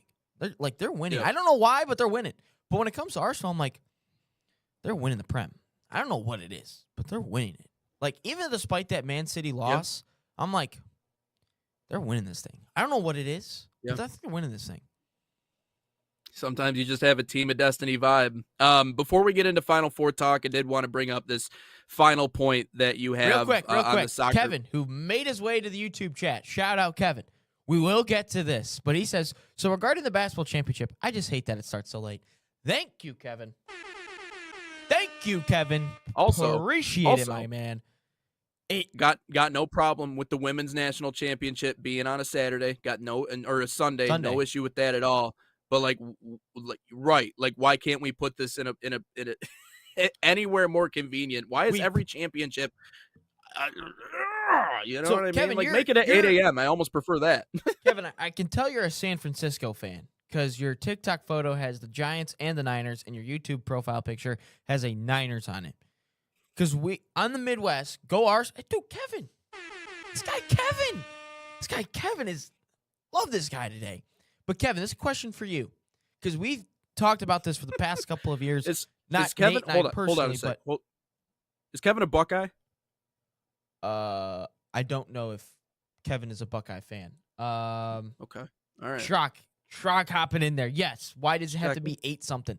Kevin, it seems like you're a West Coast guy. I'm assuming that just based on your profile pictures. Correct me if I'm wrong. All right. But we talk about here in the Midwest. It's happened a long time. They say college basketball, the West Coast does not care about college basketball as much as it does in the Midwest. I would like you to answer that question for me. He says, I have 11-year-olds, and there's no way they can even watch this game. Okay. But no, please, I don't know if you're from the West Coast, but based on your profile pictures, I'm assuming, I could be wrong. My mom told me not to assume things, but I'm just going to assume that. Yeah, assuming makes an ass of you and me for sure. But no, this final point that you brought up, no, this is curious. You talked about Mauricio Pochettino, and obviously he's been a focus of our conversations as we get closer to the World Cup and exactly what's going to happen and why we brought him in. But apparently Poch is saying he wants to stay with the United States. This coming recently, he said this, I believe, in an interview. I don't know what you saw, Ryan, but apparently plans on sticking with the U.S. Okay, real quick. Kevin is from Northern California, but he lives in Florida. He is a Gator. Kevin, just let you know, I don't know if you knew about this, but Michigan football could be in the same category. Michigan athletics, I should say, could be in the same category as your Florida Gators in 06 to 08, winning a football national championship and a basketball national championship within 3 years. I know you guys obviously have won four. Both won 2 national championships, but they could be in the same company. No, to answer your question. Well, and Pochettino, I like when Florida football is good. College football is better when Florida is good. So hopefully Florida can get back they were to good even back in the footing day. in football terms. That They documentary were really was good. insane. Tebow. Yeah. Anyways, go ahead. The Pochettino question. He wants to stay. Nate, I still believe that this guy is leaving in November, October. I still firmly believe that. I think that he's gone just because I think this guy. Look, I think it is eventually everyone's dream to manage. Which, by the way, I don't know if you saw the whole Jurgi Low thing this weekend, but I forget what country it is, the former Germany manager. But he is on what is it? He's on an emergency contract for some team, for some country, that he is in a specific World Cup contract. I know I'm getting off topic here, but I forget what country it is. maybe I'll find out here in the commercial break, but he is potentially on a emergency contract. And I say this because there's a couple managers, Pep included, Jose Mourinho, we see Carlo Ancelotti now, Pochettino now, that there's like at some point managers and players want to be a part of a World Cup. They want to be a part of a World Cup. Whatever nation that is, some want to be their home country, like Jose Mourinho. Pochettino's like, okay, well, the U.S. is going to give me this amount of money. Yeah, heck yeah, USA. So, like, obviously that's a thing. But I'm looking at it, and I think this guy, his heart is back. He wants to be back in Europe managing club teams. That's where he's made the most of his money. Shout out Southampton, by the way. That's where he managed. And who is that Loudon coach that we had on who's part of the Southampton? That guy, too. Shout out him. Oh, yes. Anthony Limbrick. That's his name. Anthony Limbrick. Shout out him. Yep. But he says the potential is massive here, and I would agree with that. I think the potential for soccer in America is massive. Whether that gets there or not, that's to be seen because of all the different options we have in terms of sports and what everyone likes. But I think Pochettino's full of shit on this thing. This guy wants to go back to Europe and manage. He wants to go to Real Madrid. He wants to go to Man United. He wants to go to a Man City. Like, I get it, Poch. I know you're saying the right things. And you didn't even shoot down the Real Madrid comment like a month ago, so I don't even know why you're even saying this. I get he goes, the potential is massive. Poch, we know you want to be out of here. We know you want to say you've managed in a World Cup, which is fine, because I would love to be a part of a World Cup myself too. But no, you want to go back. Kevin said that is true. I do not have a team for college from California because it's just not even an issue there. So yeah, the West Coast doesn't care about college. It's like a show. I mean, USC football. I mean, UCLA was like the most dominant college basketball program for a long time there, but that was like way back when. So it's like Alcindor was still hooping back in the day. Yeah, so I don't know if that's changed. But no, Poch is full of shit, man. There's a reason why Dusty May recently said, I'm not addressing any sort of rumors when it comes to the North Carolina job. I'm not answering any questions as it comes to new jobs. He shut it down fully yesterday. The minute you say anything, even relatively, the media is going to absolutely run with that. And so the thing with Mauricio Pochettino that's confusing to me is he's never really been like, I'm not going to answer that. He's been wishy-washy in the way that we've seen two different answers to different things, right? Well, I'm not shooting it down. I'm considering it. And now a couple of weeks later, I'm not going to leave. I'm here for the long run. So I would just advise Mauricio Pochettino to just stop answering those questions. Okay, the accepted belief between you and me, and I think it's an accurate one, is that the U.S., from what we have and the amount of issues that we have and trying to build this team into being actually competitive, and we know how big the gap is. We've seen it. We just saw it against Portugal. We saw it against Belgium. In order to close that gap is going to take years and years and years of hard work and really trying to get this team and this program moving in the right direction. It's not going to happen overnight. And yet you have these tremendous opportunities to get back in the top leagues in the world where you've had a lot of success. I just feel like his resume doesn't speak to someone who's a long-term option to build USA soccer to a point to where we can be competitive. I don't think he'd be willing to be in for the long haul, at least not that long. Did someone say something? Something's cracking you up. We got a couple comments to clean up real quick. Parker says, we rock. He just said, just got word that our first pitch at Fenway is sold out. 37,000 people. Okay. Just don't pull a 50 cent and throw the baseball like that. Just don't pull a 50 cent. Actually, just kick Brewers, tonight. So, big game for them. The Brew Crew. And then Schrock comes in and says, it's all about Cal State Fullerton baseball and UC Santa Barbara, baby. And then Kevin said that was before my time. So, yeah, again, that answers the West Coast thing. But yeah, no, baseball. Schrock's got a point. They're pretty good at baseball out there. Well, I will say. I just think Poch is still just full of shit. To be honest with you, Nate, I would like at one point or at some time, I would like BJ Callahan to be the full-time manager for the men's national team. I think what he did during his brief stints as interim, like, dude, this guy was taking over just a shitstorm, and this guy leveled the ship. Yeah. Played some pretty good. I would say they played pretty intriguing ball. I would say myself, but I mean, again, what he's You done with Nashville, I think is a very good thing. And for all the people that are like, we got to have a homegrown manager to manage our national team, that doesn't mean anything because we don't have the managers to It's do not that. it's not about homegrown, it's about who is in for the long haul.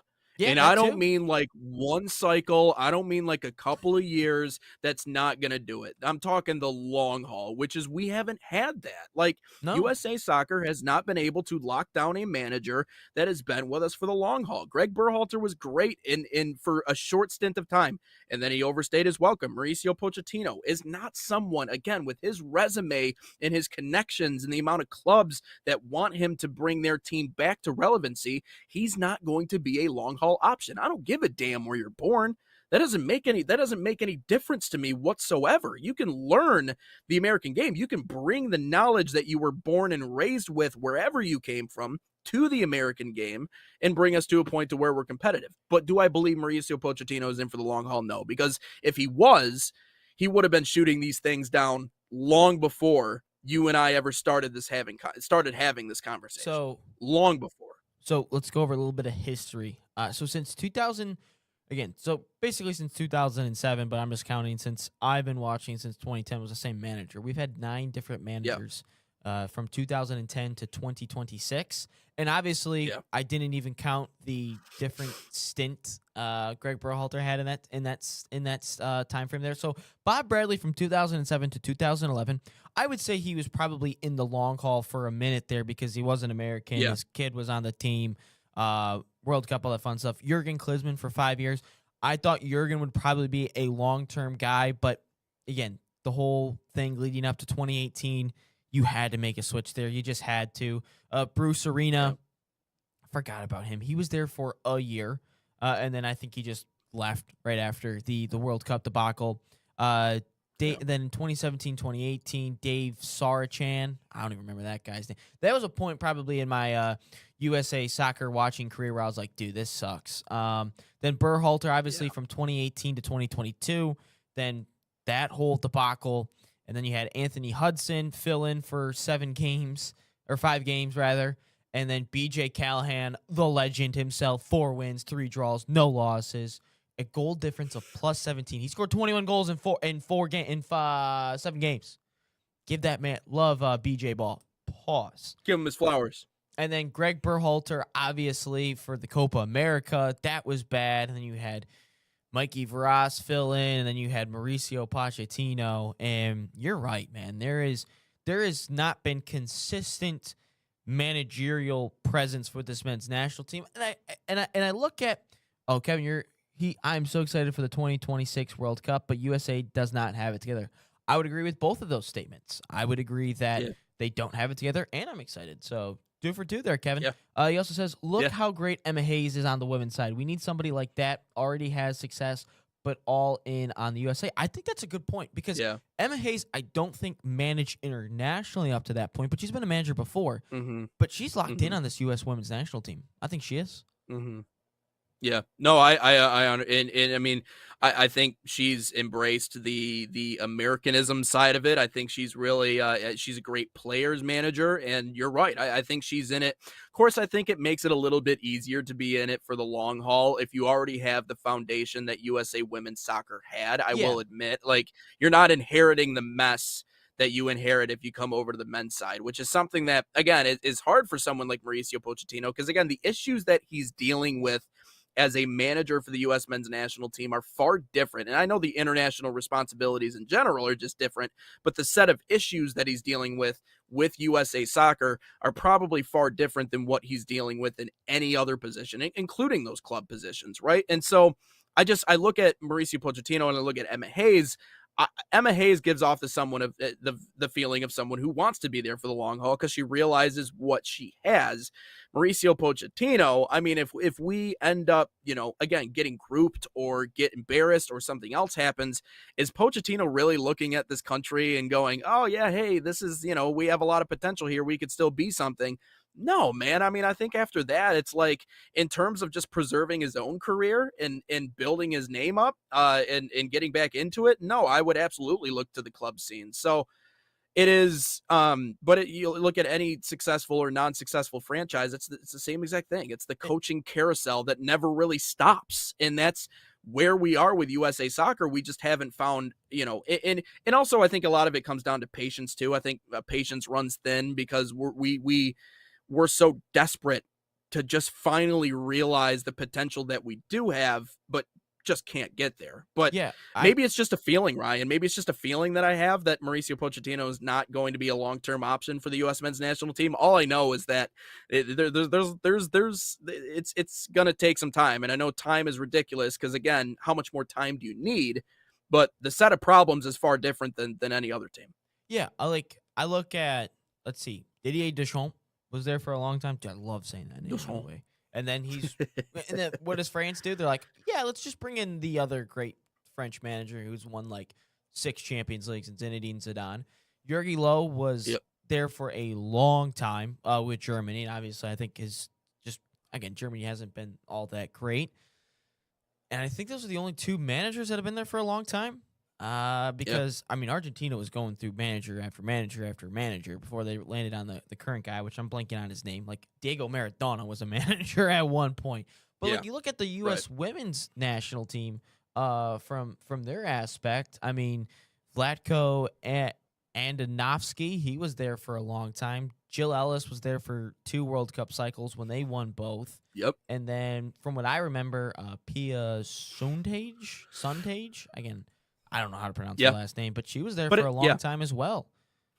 It takes a while to develop an identity, and then that is the one missing component of this men's national team that we've talked about this entire time, is that we are missing a team identity. As a country, we're missing it, right? Because, again, you look at the Spains, Germanys, all these other places, they have a certain signature way that they play the game. Like, culturally speaking, I wouldn't say they all play it, but like they all have their way of playing. They have their set identity. We don't have that. And so someone like Pochettino, I could see where USA Soccer would go, hey, this is a guy who can be an identity former, but is he someone that is going to stick around? Again, that is the main question that's weighing on my mind, and I just don't know. And even if we do well at the World Cup, he's a highly sought after man, and there's going to be a lot of financial opportunities and a lot of other things that are going to come on the horizon. So no, man, I mean, even if it's just the one World Cup, you just don't want to get embarrassed. Just go put a good product on the field, and then we'll move on and we'll find someone who can maybe help us move forward. But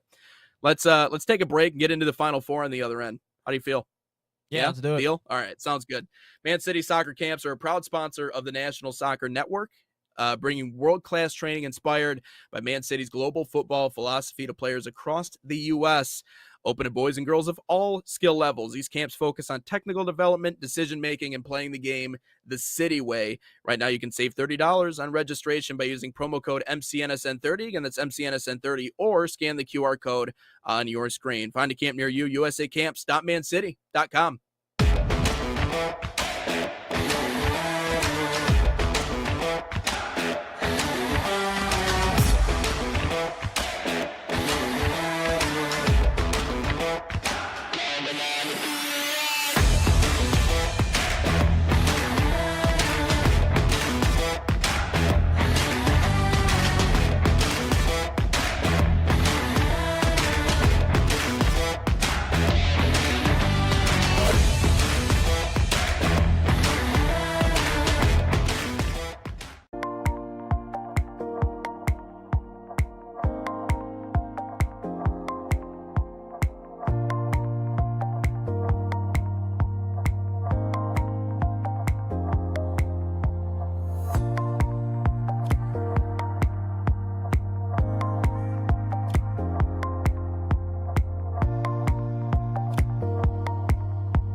Well, 3 years ago, 'twas the night before the college football semifinal, aka the Rose Bowl, which is synonymous with Michigan football. 3 years In and a lot of 3 ways. months and 5 days. Yep. Before that game, Ryan, myself, and every other Michigan football fan on the planet probably went to bed terrified of one thing and one thing only, and that is Nick Saban. Because I don't care what team you put Nick Saban on as the head coach in college football, he's going to find a way to win. He's the greatest college football head coach of all time. And when you go up against someone who is easily in the Hall of Fame and who will go down as one of the greatest of all time, you understand one thing, and that is you are going to have a fight on your hands. You're going to have a dogfight on your hands. This is not going to be a game that we're going to walk through. And a lot of us, to what you said earlier, Ryan, and I think you confirm a lot of it, and I'm man enough to say it, we probably thought we thought we were going to lose that game. Yep. And it was because Michigan had developed a reputation of, not just in football, right, in all the other sports, of getting to the big game and finding a way to choke it away. On one end, right? So you have the PTSD of that. But on the other end, again, when you know you're going up against a Hall of Fame head coach, those thoughts and those feelings really kind of sneak into your head about, we can be as good as we are. It's still not going to matter because this is going to be a ball game all the way to the end. And so when I hear people talk about how, well, Michigan's just going to run through UConn, well, this is just going to be another example of, I know what we did against Arizona. That was the most thoroughly dominant Final Four performance I've ever seen in my life, and I'm sure there's an argument there, the most thoroughly dominant Final Four in the history of the sport. But you didn't have Dan Hurley on the other side. And I have so much respect for what Dan Tommy Hurley has Lloyd. done at UConn. Tommy Lloyd, which too great head worried coach. about I'm an not. UNC job. Yeah. I'm not taking anything away from Tommy Lloyd, but the intensity and the respect and the way that Dan Hurley runs his program is what I think Michigan State thinks they are with Tom Izzo. And I don't mean that to just be a stray for Michigan State here on today's show, but it's exactly what it is, and that's Dan Hurley knows how to win the big game. Dan Hurley has been there. He has done that. And I said they were a better program than Duke, and people were like, whoa, I would push back on that. They have more national titles. They have more national titles.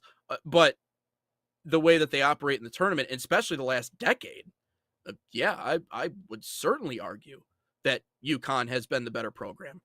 Dan Hurley is the most respected coach in the country, in my opinion. I know that he's theatrics. I know all those things maybe rub off on people the wrong way. You know, the nose wag with the referee at the very end of the game was certainly one of the more interesting photos in arguably college basketball history.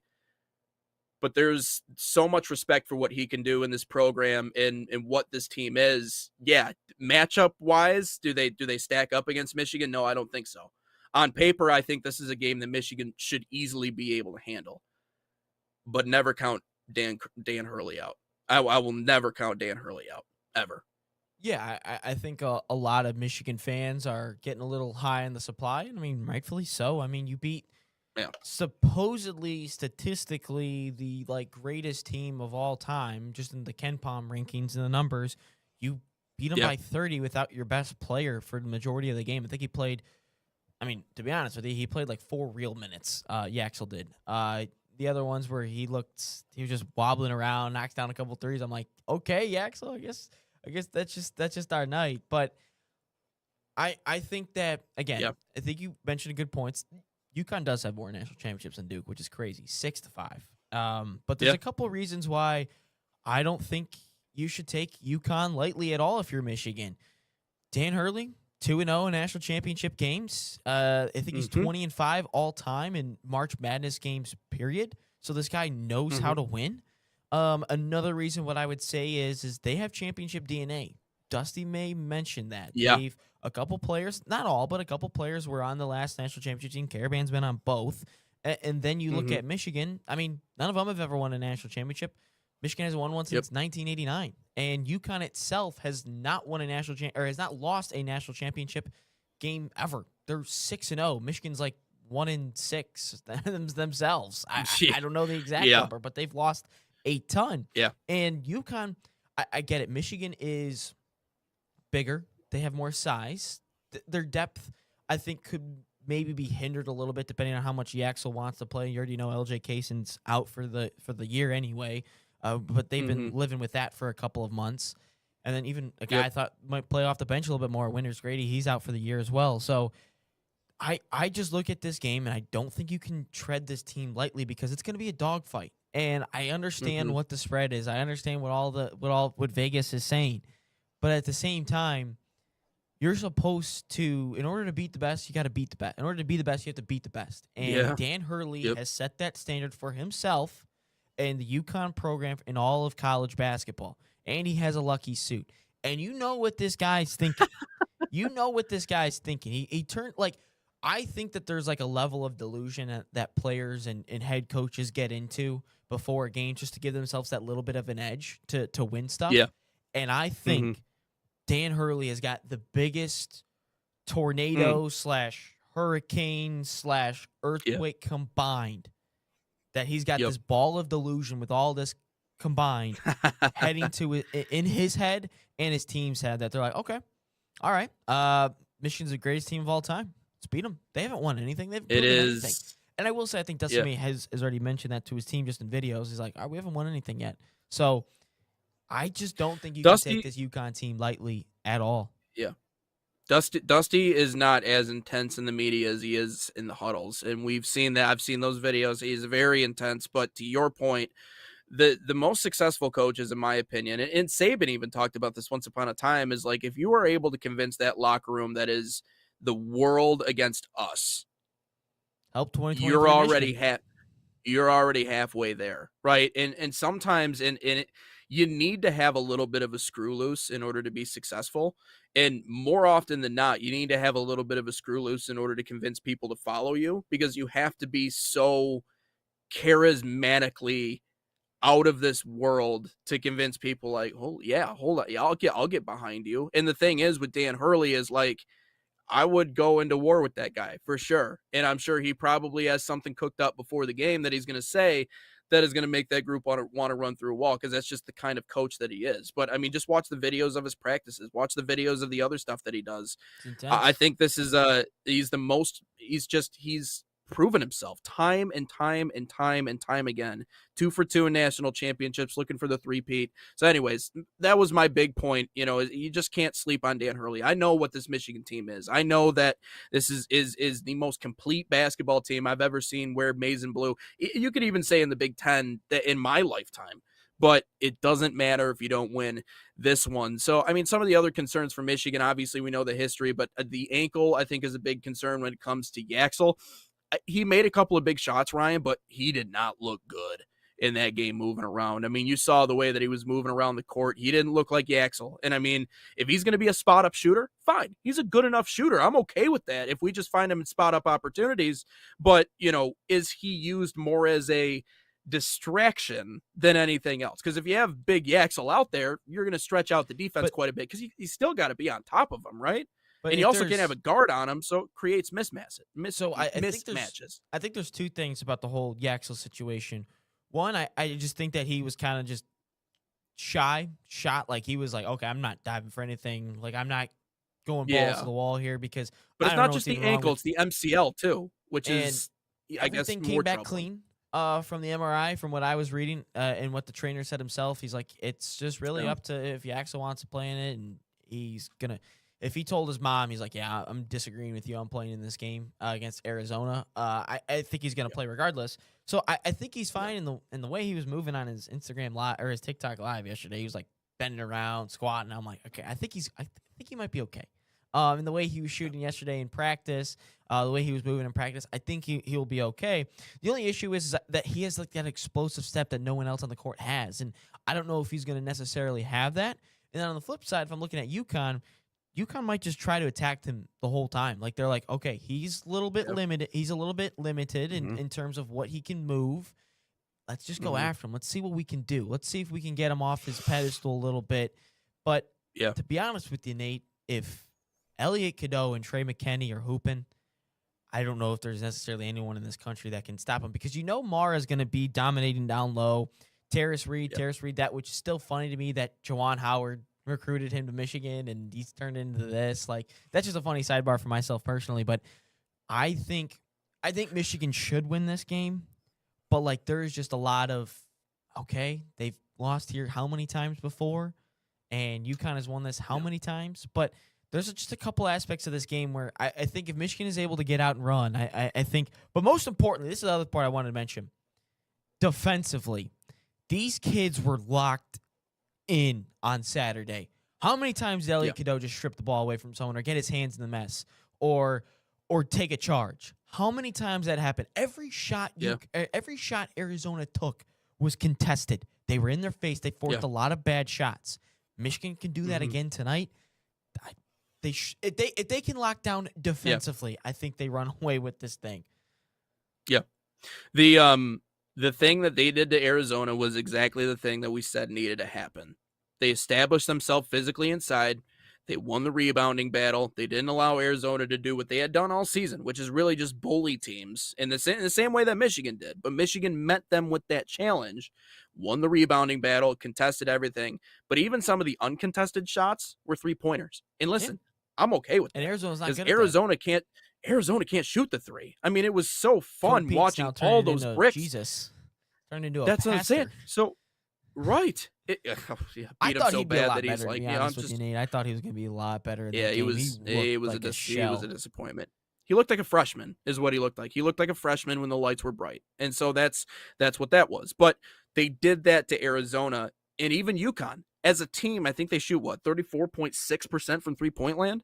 This is not a team that's necessarily predicated around jacking up the three. What you have to do is implement yourself physically, again, in rebounding and defense and making sure that those prime opportunities, those good scoring zones where UConn gets a lot of their bread at the bucket, taking away those opportunities. If you can do that, just such a prolific scoring team, Ryan, that in order to beat Michigan, you really have to be able to beat them in a shootout. Because it is at some point it's going to turn into a shootout. Purdue. Yes. Yeah, and Wisconsin did that. Now, mind you, it was mostly one guy, but Purdue was a good shooting team. I mean, you have to, at some point throughout the course of the game, there's going to come a portion where Michigan's going to get hot in terms of you have to be able to match that. And the only thing that I'll say is coming back from that massive deficit, the way that UConn did in this tournament, that's the part to me. And even Dusty said that the other day, like, people were getting on him about like, why were certain players still out there and we were so far ahead of Arizona. He's like, did you not watch the UConn game? Like, did you not watch what that team did against Duke? They exposed that team. And by the way, this is a Duke team that beat Michigan during the regular season, right? So, I mean, for Dan Hurley to pull off that come from behind victory against Duke, extremely impressive. So, but that's what makes this uneasy to me is they've proven they can erase deficits like that. But I also think Michigan is so much better in terms of the defensive integrity than what Duke was. I think Duke John Shire's defense was terrible. One thing that does help, makes me feel a little bit better about this UConn matchup is UConn got a lot they wanted inside. They just couldn't make anything. Like, how many missed layups did Illinois have? Yeah. And that's what helps me feel better about this game a little bit, is just because how much Illinois was able to get inside. And Michigan's bigs are better than Illinois' bigs. They've already proven it once this year. It was straight BTA from the jump. The only down part of that game was LJ Kaysen got out for the year. But like, if Michigan can get all they want, if Illinois can get all they want inside against UConn, there's nothing that tells me Michigan can't. Right. Yeah. And they have the pieces to do so. And Mara is such a. The thing is, if you put 20, 30 more, if you put 20, 30, 40 more pounds on that kid, I mean, we're talking about someone not quite to the same skill level as like a Wembanyama, but very much could be like a Zach Edey type prototype in the NBA. And like I said, like, the thing that I love is that basketball is going back to the bigs. And I think it's just because humans are getting bigger. They're just like 7'5" now, which you're like, what the hell? Like, I didn't realize we made them that big, but like, it's going back to the bigs very much, because that's where Michigan wins a lot of their games. To be frank with you, they win it because of their vertical ability. They're just bigger than everybody, but that was the case against Tennessee. It was the case against Bama, although I know Bama kept it tight, but then again, we couldn't hit a free throw to save our lives that game. But in the first half. Yeah, exactly. Like, that was a team that got hot. Right.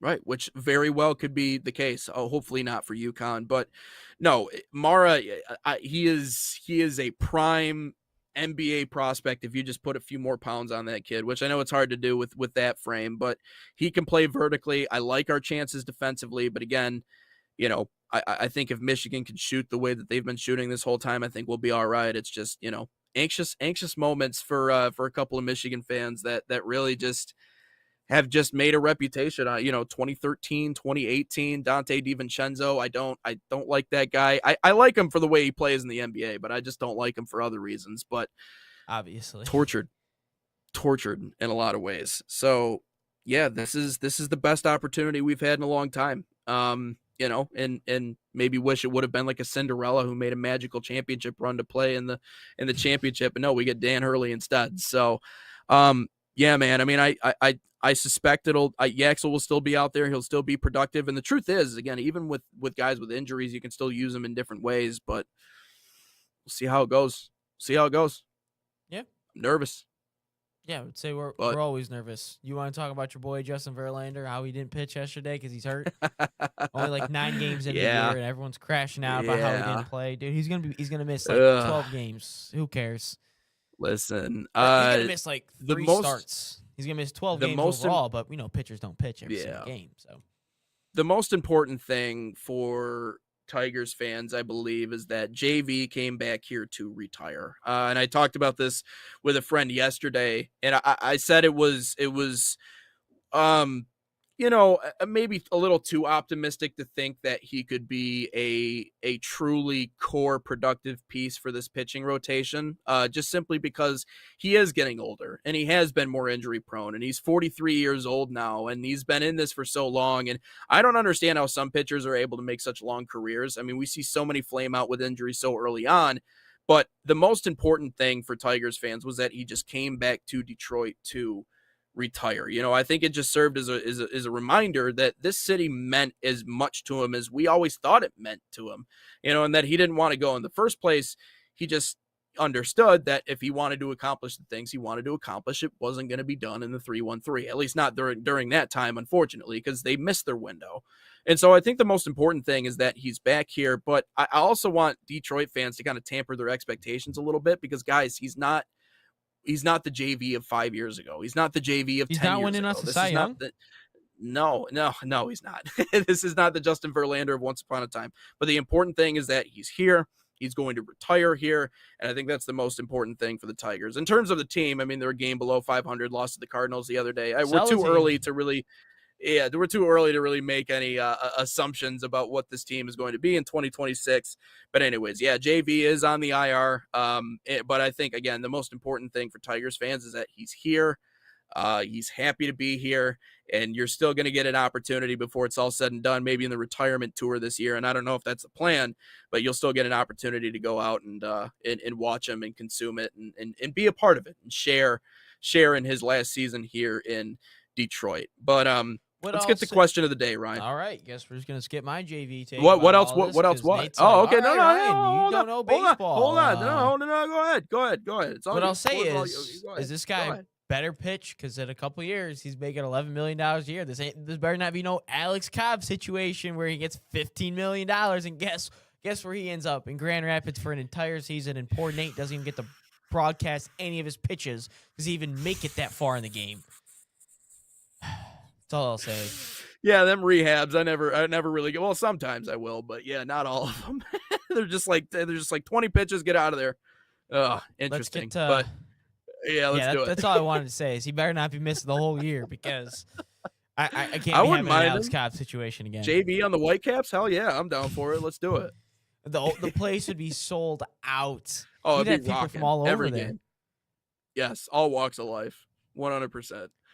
Question of the day presented by Salt Athletic, an official sponsor of us here at the National Soccer Network. Use promo code NSN15 to save 15% off of that #1 smell-proof cleat bag that 100% works. Scan the QR code on your screen or visit saltathletic.com today.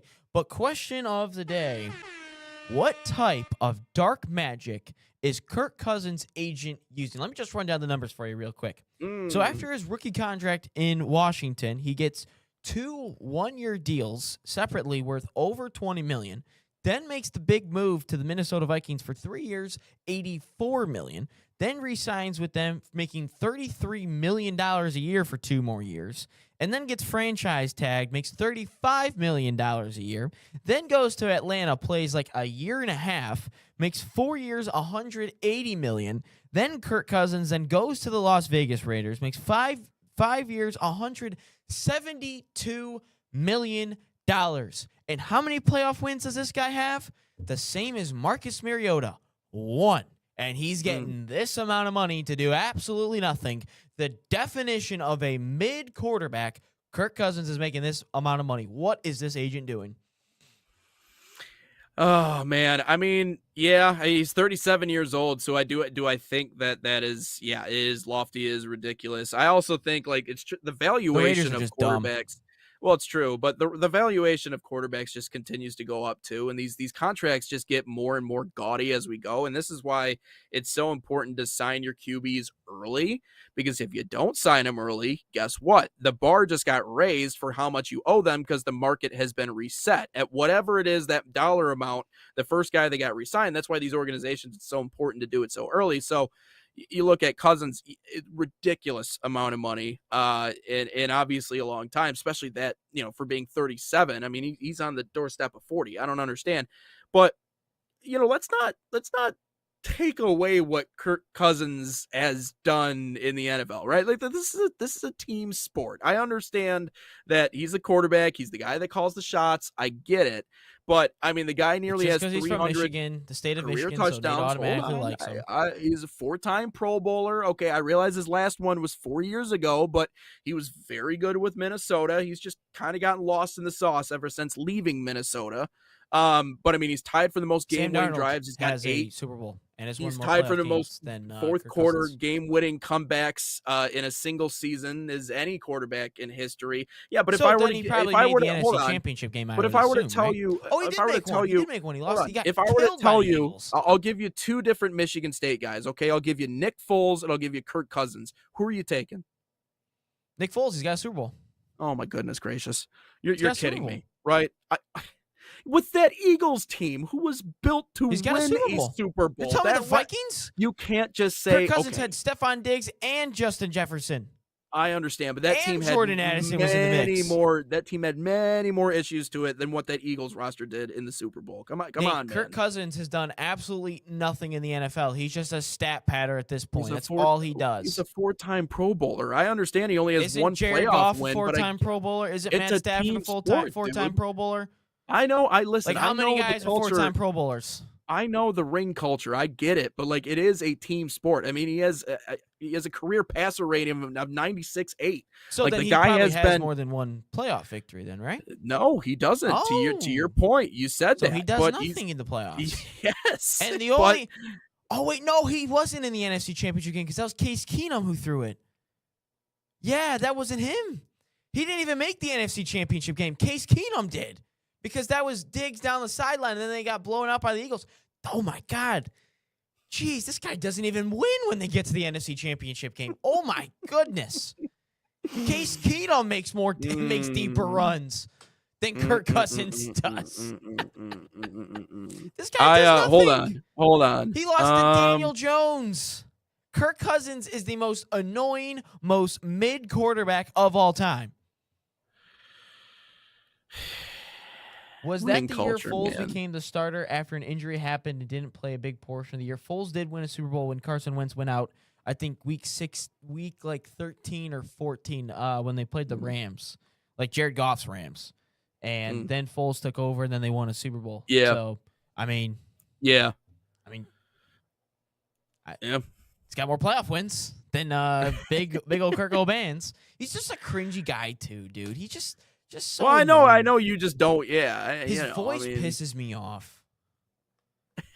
I don't know what it is, but his voice just pisses me off. Yeah. No, he is a it's funny if you ever watch that Netflix documentary Quarterback, which I did enjoy, and I know they got a new season of it too, so I got to check that out. But no, he's a unique one. I like Kirk just because it's Case Keenum throwing the dang thing. It's Case Keenum who dropped back and threw it to Diggs. Yeah. Where Where was Kirk? Where was Kirk Cousins? Was he? I don't know. This is 2018 NFC Divisional. I gotta watch Where the play was Kirk? again. Wouldn't that be a factor too that he wasn't as beat up by the time he got to the Super Bowl? I mean, he still played like 8 games. Carson Wentz was like an MVP caliber that year too. It was insane.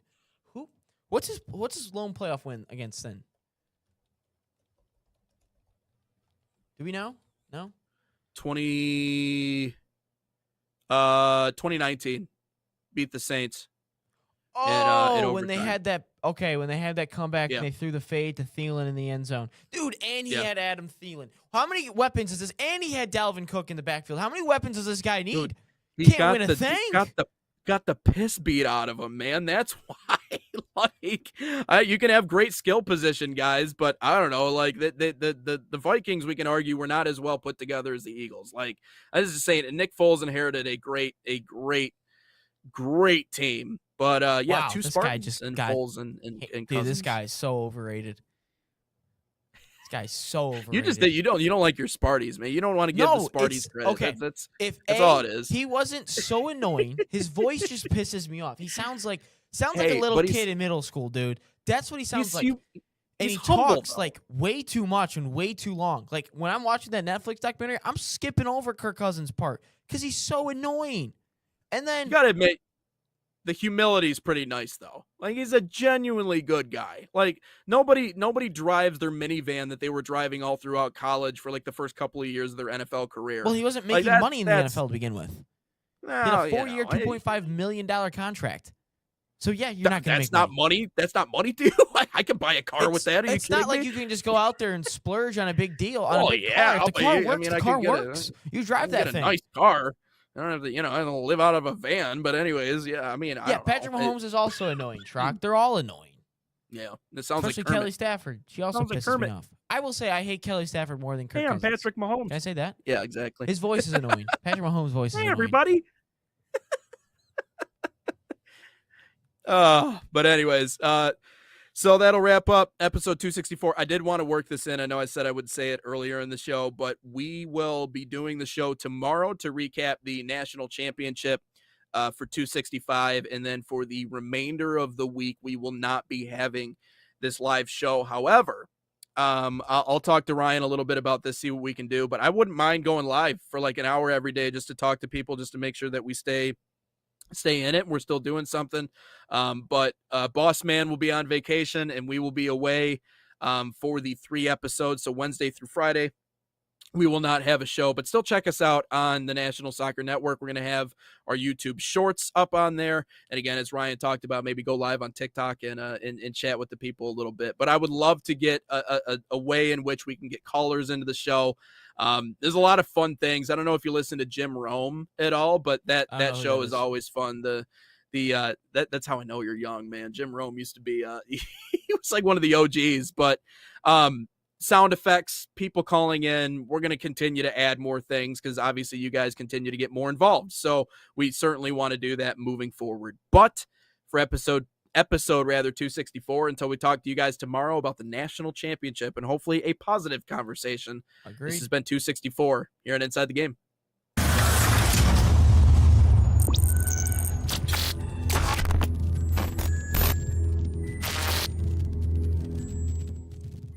From the biggest matches to the hottest takes, Jonathan Turner and Nathan Wenger bring you the stories, the analysis, and the edge you won't get anywhere else. Streaming live weekdays at 9 a.m. on YouTube, Roku TV, Facebook, Twitter, and all major platforms. No filters, no fluff, just real talk